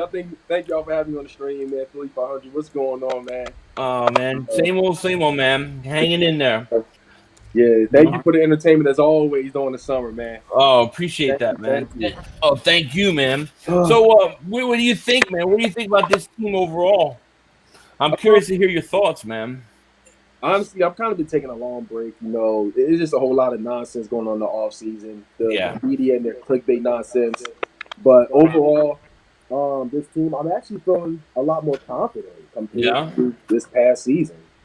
I know I've been taking some time off to the point I kind of forgot. Holy crap, we got Ryan Kerrigan on the team. Right? Yeah. But I'm starting to actually see a bright future.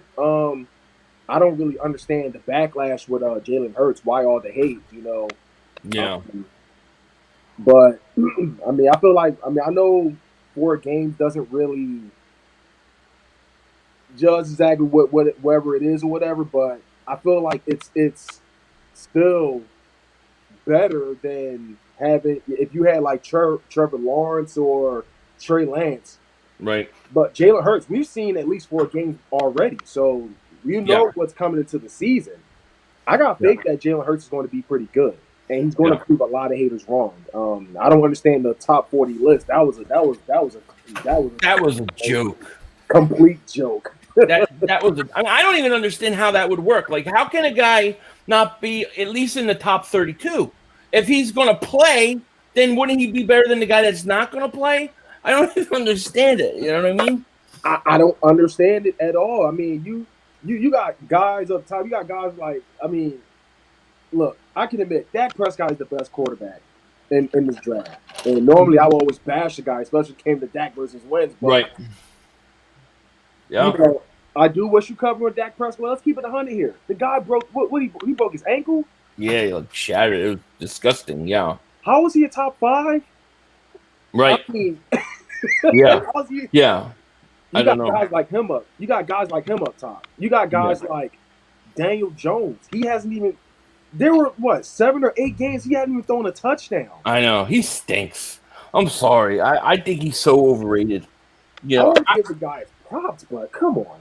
See, I always think a guy like him up top, but I always think that when you're dealing with a Cowboy player, they get like a 10-point bump just for being Cowboys. If they weren't Cowboys.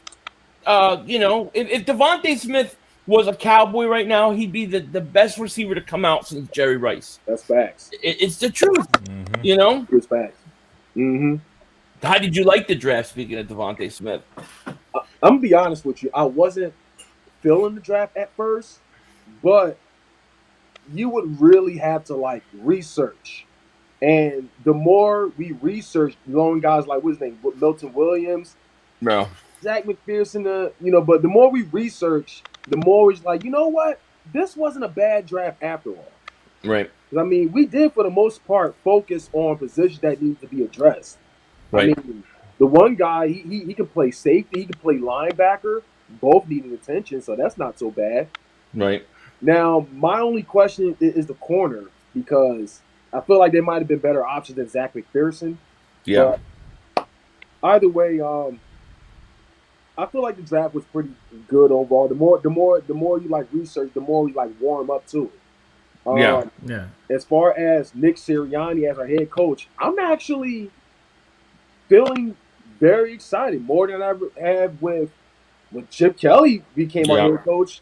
When Doug Peterson, he proved a lot of people wrong. Yeah. But Nick Sirianni, for once, someone who's excited to come into our franchise to make a lot of changes. Yeah. You know, I never felt so excited. You know, this guy knows his stuff. The passion. Yeah.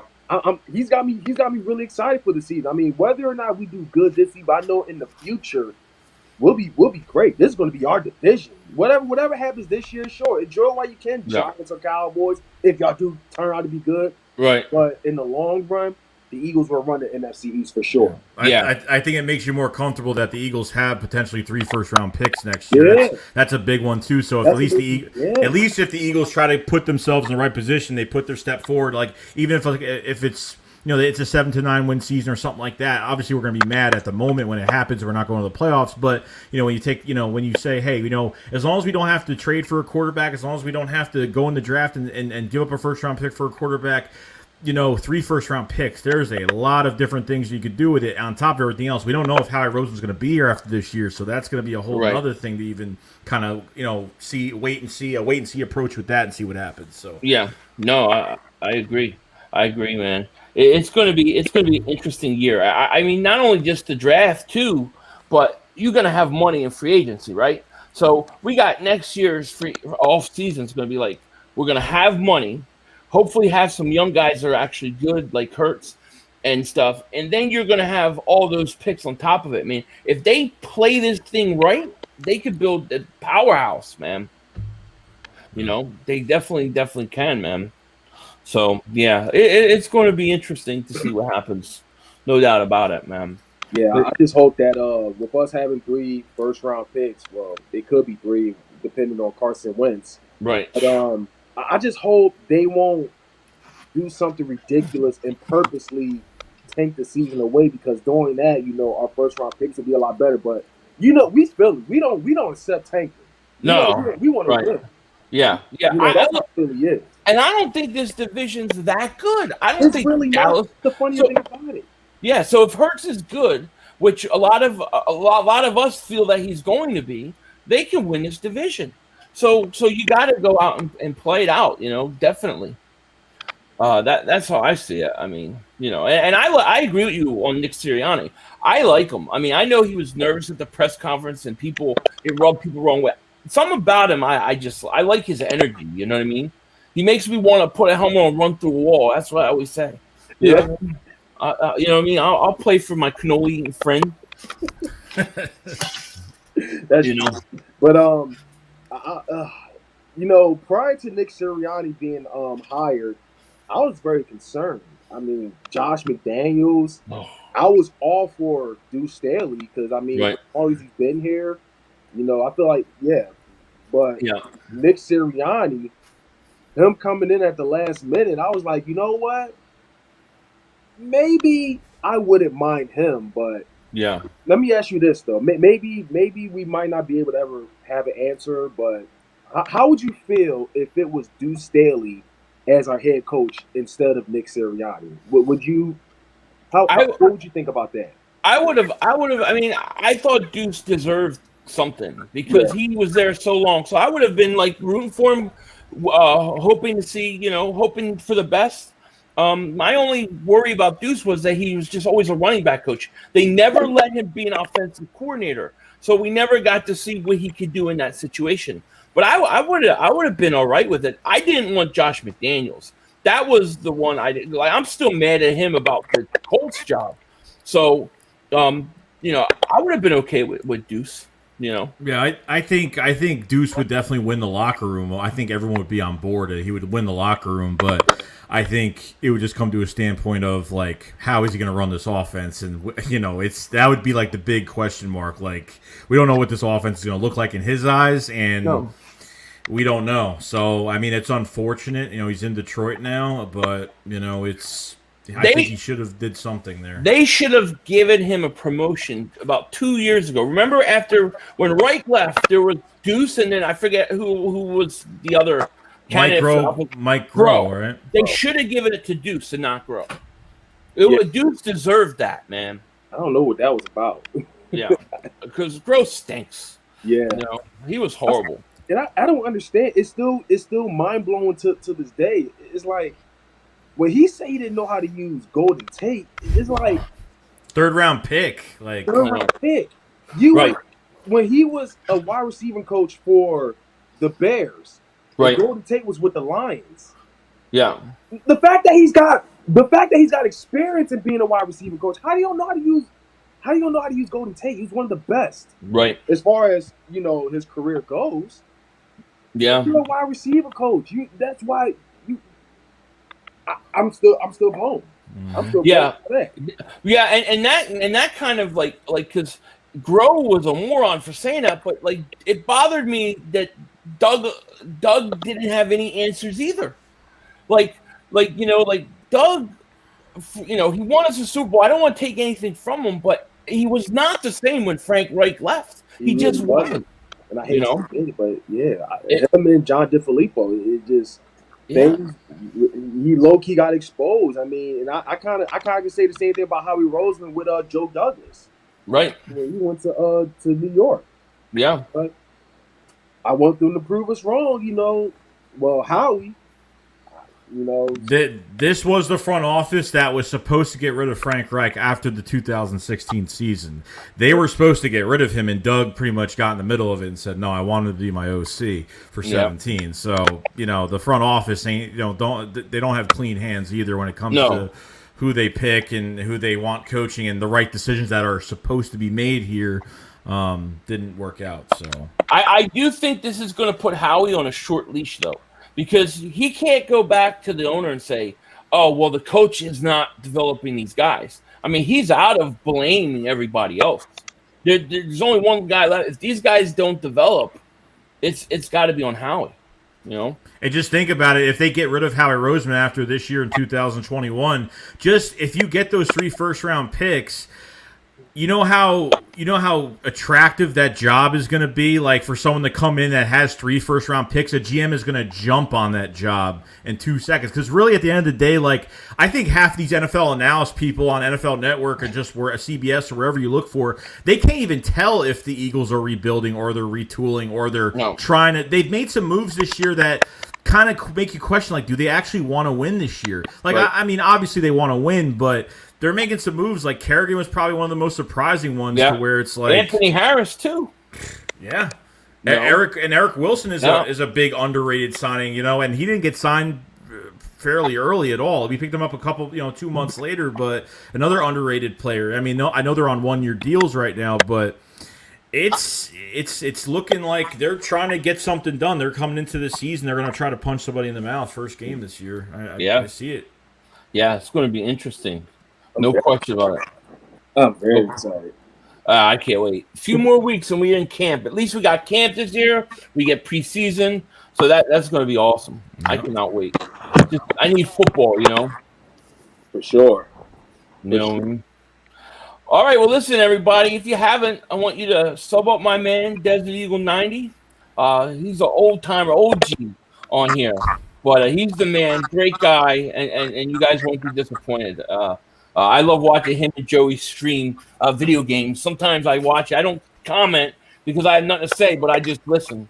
So it's always cool. It's always cool. But, man, Desert, thank you so much for joining us, my man. Anytime, brother. Thanks for having me on. Thanks, bro. Great work with y'all collab, man. Y'all keep up the work. Awesome, man. Thank you, man. Appreciate it, man. All right. God bless, man. See you, buddy. See you, bro. Yeah. Great guy. Great guy. Yeah, he's awesome. He's the best. He really is. Man, he's been here a while, right? Because he was here before us. Yeah, I was watching him when I wasn't making videos. I used to watch him, and very entertaining. So, guys, check him out, please. He's Definitely. a great content creator. Definitely.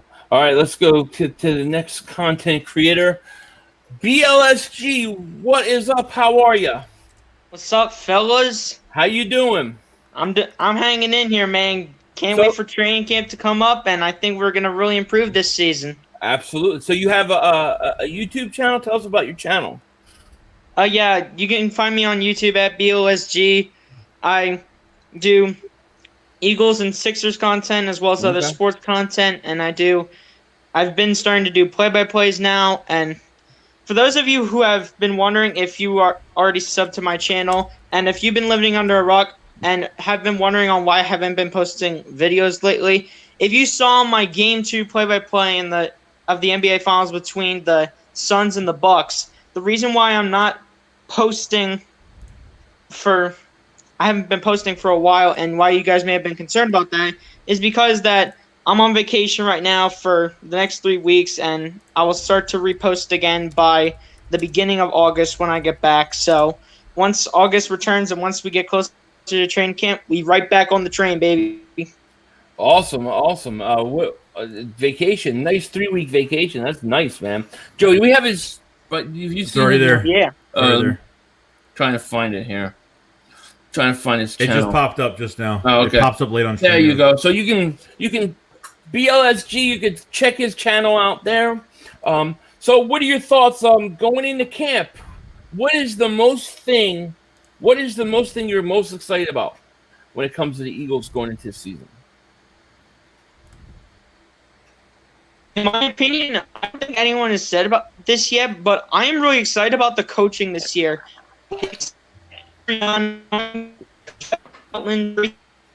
Whole coaching staff. I'm really excited for the coaching staff this year because I really think they could do better than what Doug Pearson did and Jim Schwartz as the defensive coordinator. Because last year, Jim Schwartz was terrible on defense when it came to calling man coverage, zone coverage, blitz coverage. He was terrible in pretty much every category, and the D-line was pretty much the only thing that would amp up the defense, and they would start carrying the defense because the secondary couldn't do anything, and the linebackers could barely do anything.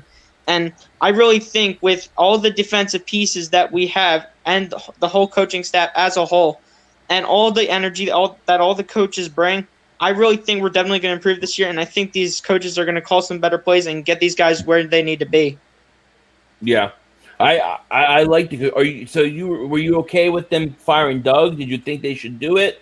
Do you think they should have kept him? What were your thoughts on that? I think it was a good move to get rid of Doug. It was just that my question was, who would we have hired? Would we have hired a guy like Joe Brady, Josh McDaniels? Would we have made Deuce Staley the head coach? Who were we going to hire? And then a few months later, we get a notification saying that Nick Sirianni is the new coach. And if you watch Nick Sirianni getting all mic'd up talking to the players, he brings the energy and provides the energy, and he especially provides it to these rookies like Devontae Smith and some of these other guys that have not quite made the team yet, but definitely, in my opinion, will definitely improve. Right.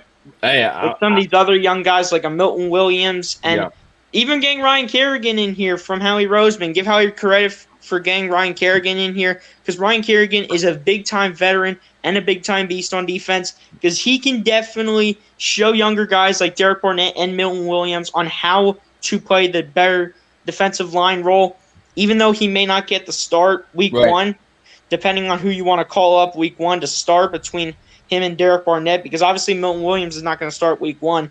Right. And Ryan Kerrigan can definitely teach some of these guys what to do to try to improve their game and really just help them get back on the sack train and the fumble train to try to put more pressure on the quarterback and the running back in the backfield. I love the Ryan Kerrigan signing. I thought that was good. I mean, I see him in that Chris Long type of role, but I think he's a very important signing, especially for that rotation. And obviously, I think if you do have injuries, like if Derek Barnett, could at least stay healthy. If he gets injured again, then I don't mind giving Kerrigan more snaps. I think he'll probably want that as well. But the question I have, BLSG, another question I have is, what is an acceptable season for you in 2021? Like, how far do you think this team is supposed to go? Like, what is going to be acceptable? What are the things that are going to help that to be like, okay, I feel comfortable. We didn't make it this year, but I feel comfortable, going into next year in the offseason in 2022. Like, what's acceptable for you of how far this team could go this year?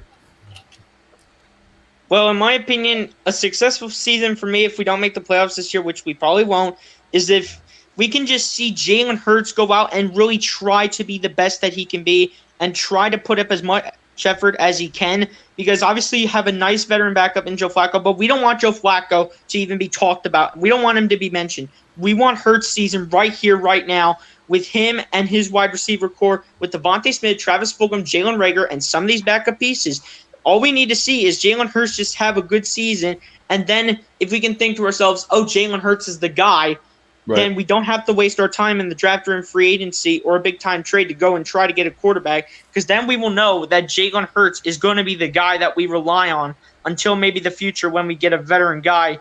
And if Jalen Hurts still struggles, then we'll have to go get a veteran, because I don't really think that Joe Flacco has the gas anymore to push on the gas pedal and just try to manage to take over at starting quarterback, because he's just been struggling and he's been a backup quarterback for many years. Ever since he won the Super Bowl in 2012 with the Baltimore Ravens, he's been pretty good since, but he has not played up to the potential when he played for Baltimore, the Broncos, the Jets. He has not played up to the potential, and I don't see him being a starting quarterback anytime soon.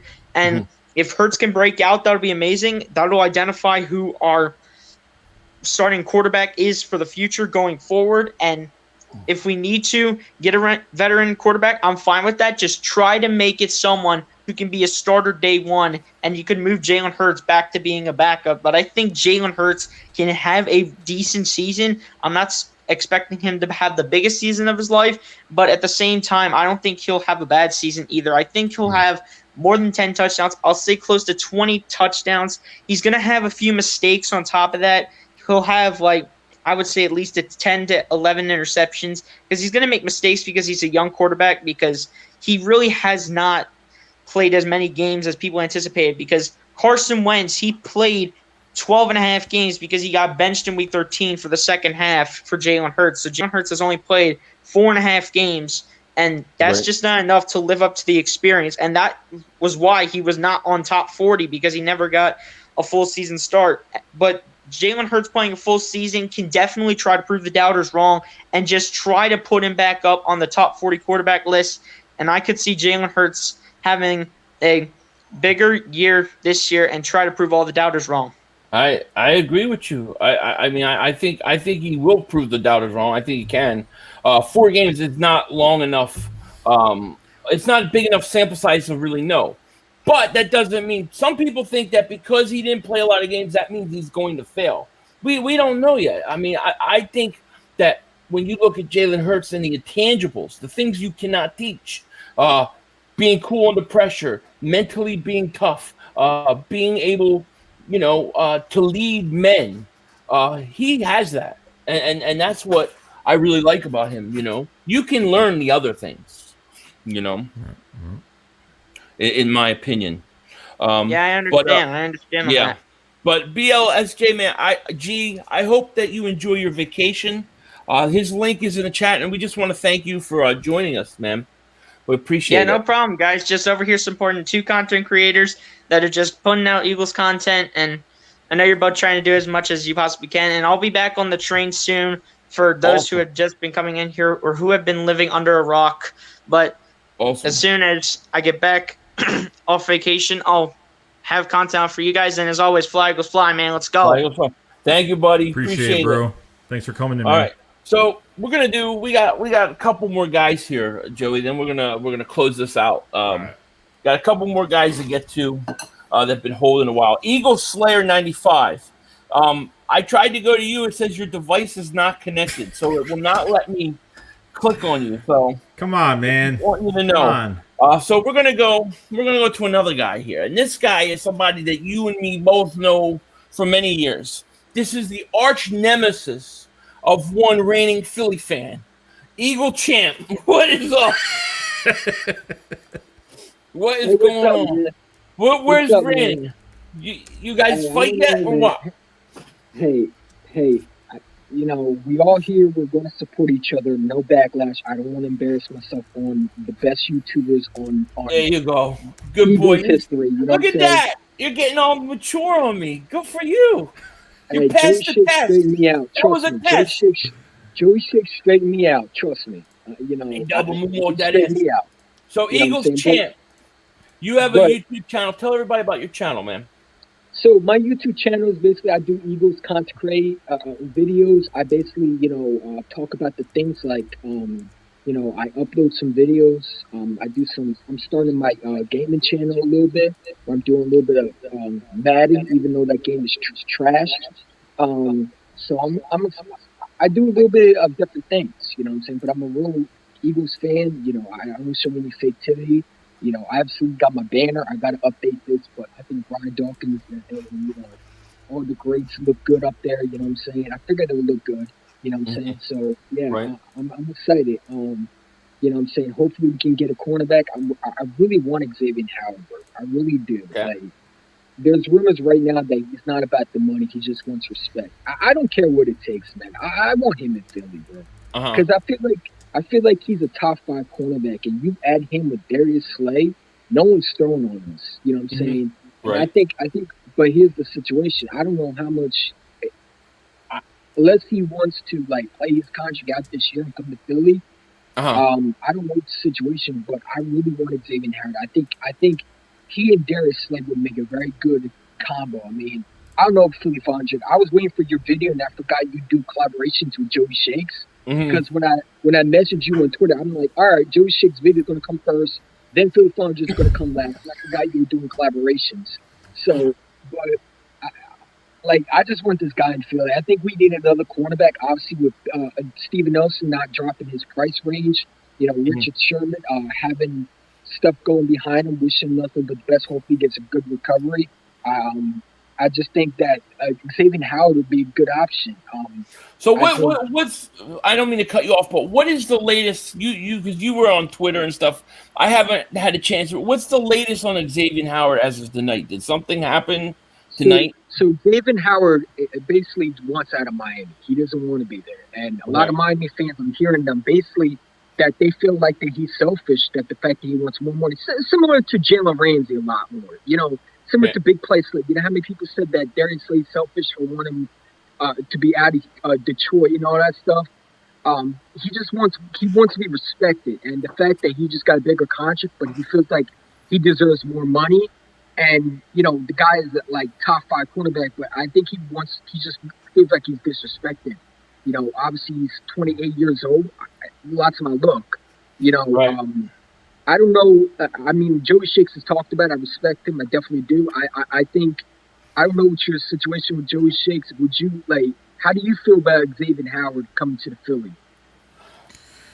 I mean, if it's based off of a skill set, he's fantastic. I would definitely want him here opposite of Darius Slay. But I think the other thing is just the contract. I just don't think the situation that we're in right now. I mean, we're basing off of a Zach Ertz trade or release just to designate ourselves for another move. I just, if we had cap space and we were one piece away, I would say, yeah, let's go do it. I mean, if something, if they work something out, I don't know what they could do because the money is just, he's already getting paid $15 million this year. He's the 6th highest paid corner. He's the 6th highest paid corner in the league. So obviously he thinks I think he's definitely, he's worth more than that. But in our financial situation, we're just not the right fit right now. I'm not saying he's a bad player or anything like that. It's just financially. But I want to ask this question for you, Eagles champ. I want to ask you this because I haven't asked anybody this tonight. How realistic do you think the Deshaun Watson rumors are? How realistic, how legit do you think that these rumors are that the Eagles have been waiting in the background for a trade or maybe some sort of a trade in the future? I don't think these are realistic. I think these are so-called experts basically putting opinions and making them into facts. Because, Jalen Hurts to me, if they go straight for Deshaun Watson, it'll piss me off. No offense to your channel. I'm sorry about that, but it make me mad because like you drafted him in the second round, you paid a quarterback what $35 million in guaranteed money. You traded him, and for what? To trade Jalen Hurts because he had 6 games under his belt. I think Eagle fans are impatient. Some of them on Instagram talk about, well, Deshaun Watson's a good quarterback. Jalen Hurts has improved nothing. Well, the guy only played 6 games. So how are you going to sit there and say that Jalen Hurts is improved when he hasn't played a full season? I think a lot of people are like, what you say, Joey Shakes? They're, everybody when they see a new peak, they see another special shiny toy, they automatically want it. And they got to understand that Deshaun Watson was allegations. Now, I think the guy's innocent. Hopefully he is. I think you're proven innocent to guilty or proven guilty, whatever it is. I just think that Deshaun Watson rumors, I don't think they're really real. I think that the Eagles are sticking with Jalen Hurts. I mean, you drafted Devontae Smith to help Jalen Hurts.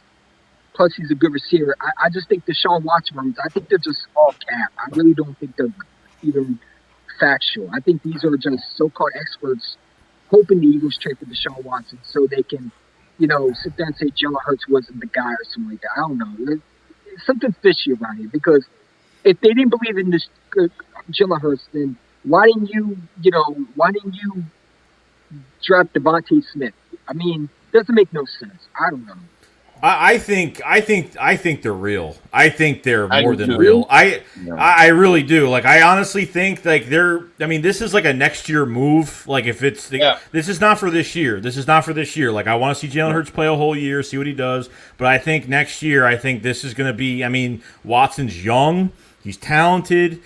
The guy could do everything on the field. The guy's got to be put in a better situation. Obviously, another team in the Houston Texans that, getting rid of a coach like Bill O'Brien, messing up that team and being the GM for a while and making really bad trades.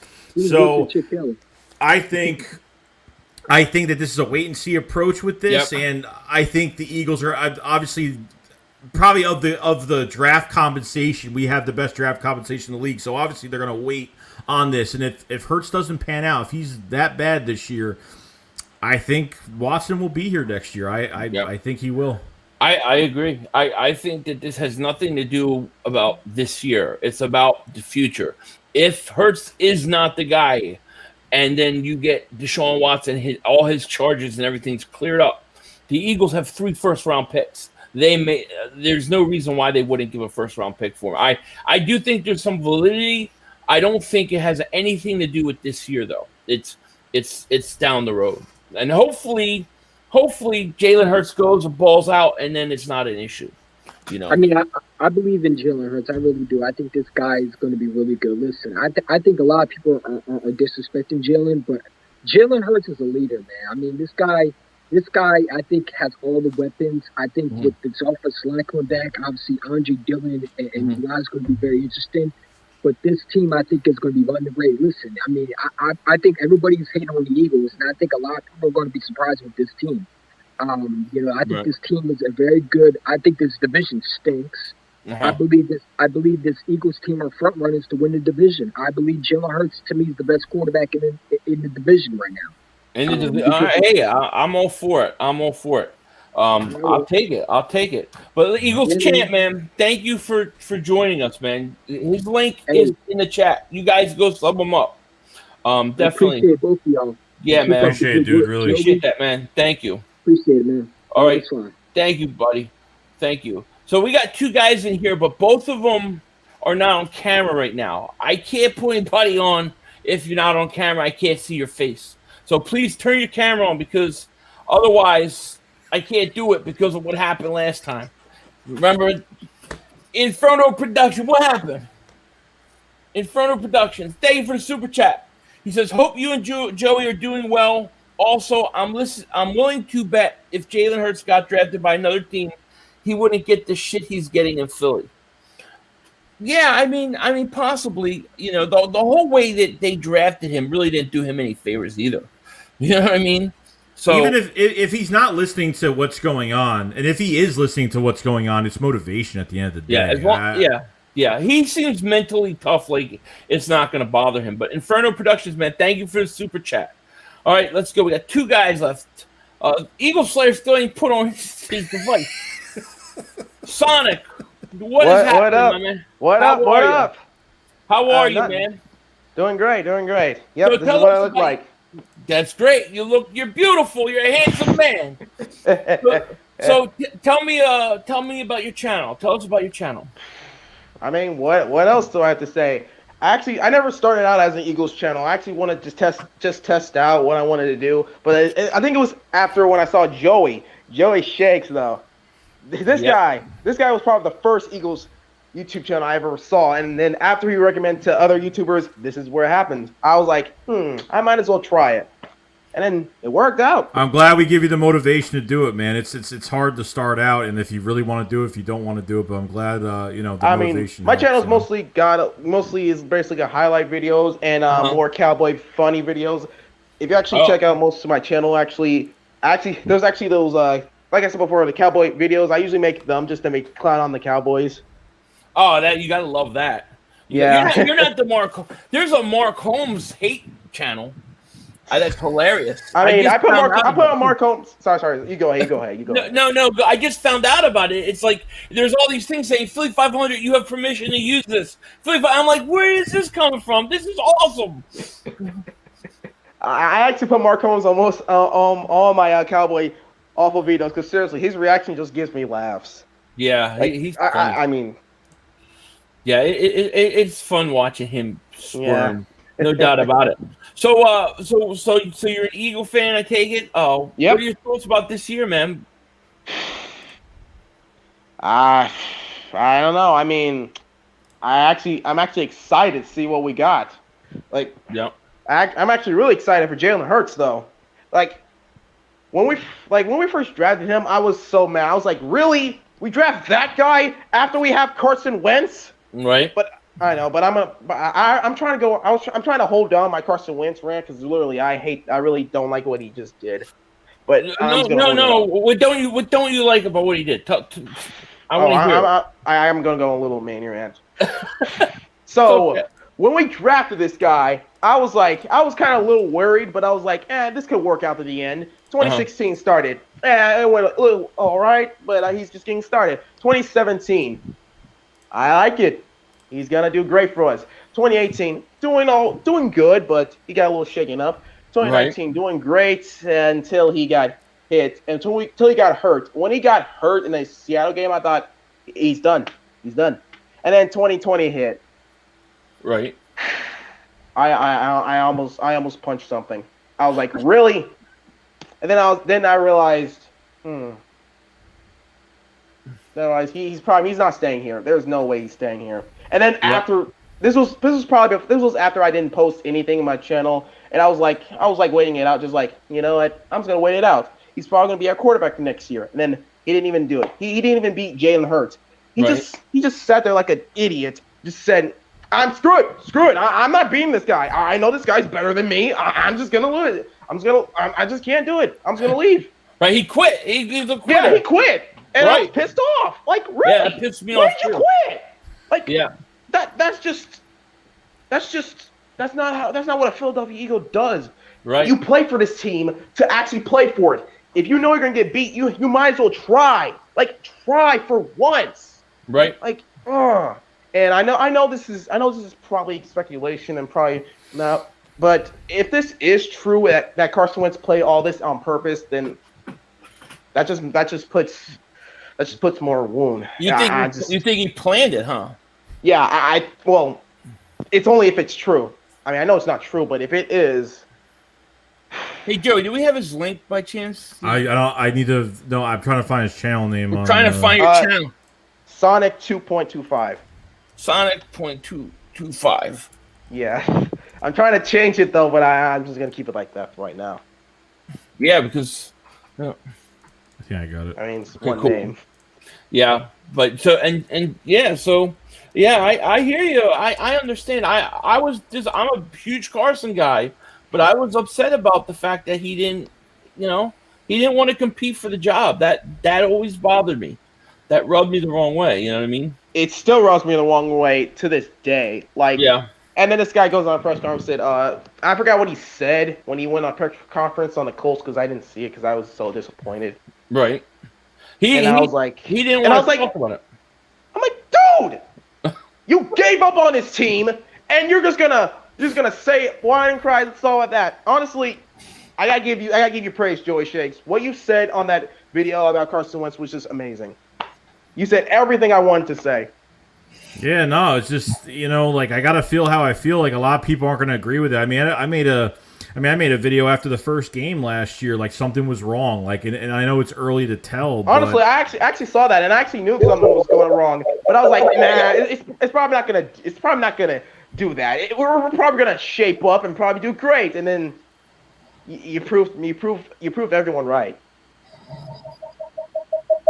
And then I was like, honestly, what's the point? Like this team's gonna suck. We're not doing great. We got Doug Peterson over here, putting Nate Gary next to a goddamn wide receiver who is a. I'm sorry, I don't want to yell. No, go ahead. Let it out. Nate Gary here. I'm trying to not cuss because honestly, I'm trying to not cuss. I understand, but I understand. I understand the pain.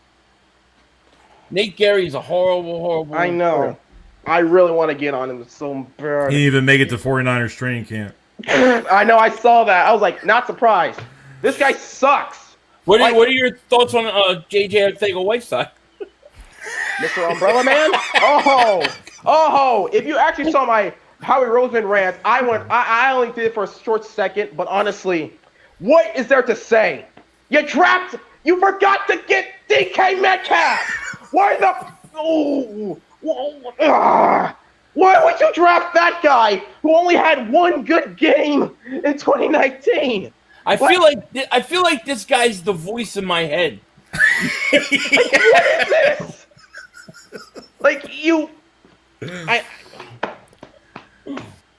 It's horrible. What? How? Yeah. I know exactly how you feel. But hey, if there's something good about this, we got Devontae Smith. That's right, Devontae Smith. I can't get too mad at him. I can't get too mad, Howie. Nope, gotta love it. All right, move out the negative stuff because honestly, I'm still a little mad. I'm just gonna keep some positive stuff. All right. Well, thank you for joining us. We appreciate it. Everybody, go check out Sonic's channel. Link is in the chat. And hey, man, appreciate it and good luck with your channel, man. And I'll be coming to see. I hope you're going off on these guys pretty soon. Yeah, I might do that, but who knows? Thanks for coming in, bro. Thanks, buddy. All right, appreciate it. All right, so Mur, are you there? How you doing? How you doing today? Good. How are you? Good. I gotta speak my 2 cents today. So do you have a channel? Or you on YouTube? I don't have a channel, but I watch you a lot for 500. Oh, you have? Okay. Yeah, I'll tell you why. Because when you call Carson Wentz the North Dakota assassin, that's when I had to subscribe to you. Okay. He was. I gotta speak my 2 cents today. Okay. So I'm an Eagles fan. Ooh, that was crazy. I'm a Did bomb just go? It's raining. It's raining out here like bad. It's raining out here bad. But yeah, so I'm a big Eagles fan. But some people don't know I'm a Carson Wentz fan. So y'all might hate me for that, but it is what it is. The whole situation in this year. So the whole situation was wrong. We shouldn't trade Carson Wentz. I feel like we should give him one more year, make him lose the weight, make him stop eating the Twinkies and the potato chips, get up and get none of that. And it's like, and another reason why I was like, all right, okay, I understand. Carson Wentz, I'm not gonna say he gave up on his team, but he kind of did give up on his team. In a way, he didn't live to that expectation, and I can't blame him because this year was bad completely. Like people lost their jobs, people's not had that rhythm. So and it's like, I won't quit on him. All right, it's like we as a team, I feel like we failed each other. Like our receivers is not doing good. Our running back, okay. Our line was terrible. We have the worst receiver, Jerry Stinker or whatever his name is. I really don't care about him. And it's like we got Rigger, okay. and it's like we got Devontae Smith this year. Okay, and it's like, yeah, and I'm not gonna be surprised if we're not gonna win the division because like, all right, everybody in our division it just got like I'm not saying upgrades, but everybody in our division got I'm not saying much better, and like Dak Prescott better, and we all three can't say Dak Prescott is a bad quarterback. He's really not. He's really a good quarterback, right? And it's like Daniel Jones, he sucked. He's completely garbage, right? And it's like this division is easy to grab, and it's like we have to win in this division this year. We have to. Yeah, well, I think they can. I think they definitely can. I don't think this division is so good that they can't. You know what I mean? That's what I'm saying. And it's like we got Siri, and it's like I want him to take us to the playoffs. Or I'm not gonna be surprised if we lose the first round, but I kind of don't want to like lose the first round. Right. And it's like okay, it's Carson Wentz situation. I feel like Carson Wentz is in a better opportunity, like with the coach because they got a great. I'm gonna say they got a great offensive line. Right. They got standard receivers. They got a great defense, like a top 10, top 5 good defense. They got good coaching staff, and it's not about just Frank Reich and Carson Wentz. It was mostly Frank Reich because he got him in that mindset. Like we want you to win, we want you to do good, and he never quitted on them. And it's like I'm not say Doug Peterson didn't either, but he kind of did. He quitted on him. He really didn't get him no help. And Doug Peterson should have an offensive coordinator. I feel like we shouldn't fire Doug Peterson. I feel like we should have got him an offensive coordinator. We should have got her for we should. I'm glad we got her away from like the bad behaviors, like the bad coaches. Nobody want to help each other. I'm glad we're in a new environment that everybody want to help each other. Everybody want to come in. We should win the division. Yeah. And it's like I want Jalen Hurts. Like I want Jalen Hurts to do good this year. I want him to do the haters so wrong. Right. But at the same time, like look when he was playing. When he was in the championship, I think when he got taken out the game because he was not living to the expectation. Right. And I would too. And he got replaced by Tua Tunga. Yeah. And he had I'm not gonna say he didn't compete, but he kind of did. And I was surprised when he lost his job and he transferred. He went to another college. Right. And it was like, yeah, Carson Wentz did not compete. But at the same time, Carson Wentz did beat everybody in his division. He beat Dak Prescott when he was playing.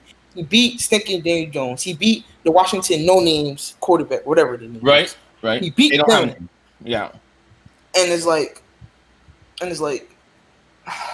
how we could motivate each other and saying we gotta win this division.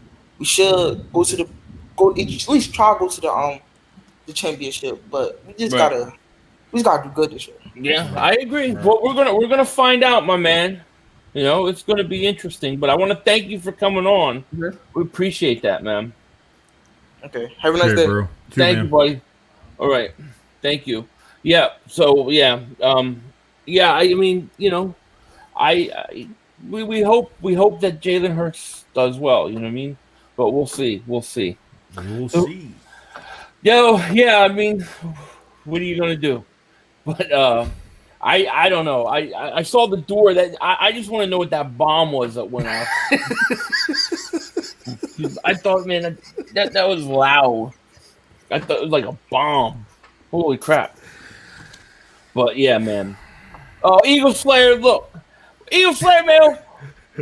What the heck happened to your thing? It says your device not connected, and it won't let us click on to let you in. You'll have to be the first guy next time. I don't know what happened, you know? Yeah, I don't know what it was crazy. It was crazy. But listen, we want to thank everybody that came on tonight. We wanted to do this, you know, because everybody's been asking to come on the channels and things like that. So we wanted to do that this week before things kind of start picking up. You know what I mean? I guess I know it is what it is. Joey, what do you think, man? Any closing thoughts? No, like we're ready for training camp the next few weeks, and we want to cover this team and get to the good meat and potatoes of the season, and see the competition we're gonna have. I think that's gonna be really important, and obviously waiting on some moves still. So something to look forward to, and in the next few weeks we'll get more of a sighting on what we're gonna do, and we'll see what happens. Yeah, Westy Rock says these guys make no sense. He spells rings RINGZ, and he says we make no sense. Learn to spell. I'm just kidding, dude. I don't care. Spell however you want. But yeah, man. Thank you everybody for joining us tonight. A little different of a live stream. We'll be back next week, and it's going to be back to business, back to football and all those kind of things. So, we just want to thank everybody. Make sure you go sub up Joey Shakes, the better half of the Philly Shakedown podcast. And we appreciate it, man. Appreciate everybody being here. No question about it. All right, Joe, you ready to end this thing, man? We're good. And one more thing. We're gonna have a plan for the regular season and obviously maybe the preseason games. We're figuring some stuff out now, but we'll come out with some news for you guys on what we're doing. And we don't really know yet, but we'll let you guys know what's going on. Yeah, we got some ideas and some things we're going over, kind of feeling some things out. So just hang in there. We're gonna let you guys know, no doubt about it. But all right, guys, we're gonna let you go. I know Joey's tired. I'm tired, so it is what it is. But you guys take care. We will talk to you later. Of course, don't be a dingbat. Peace.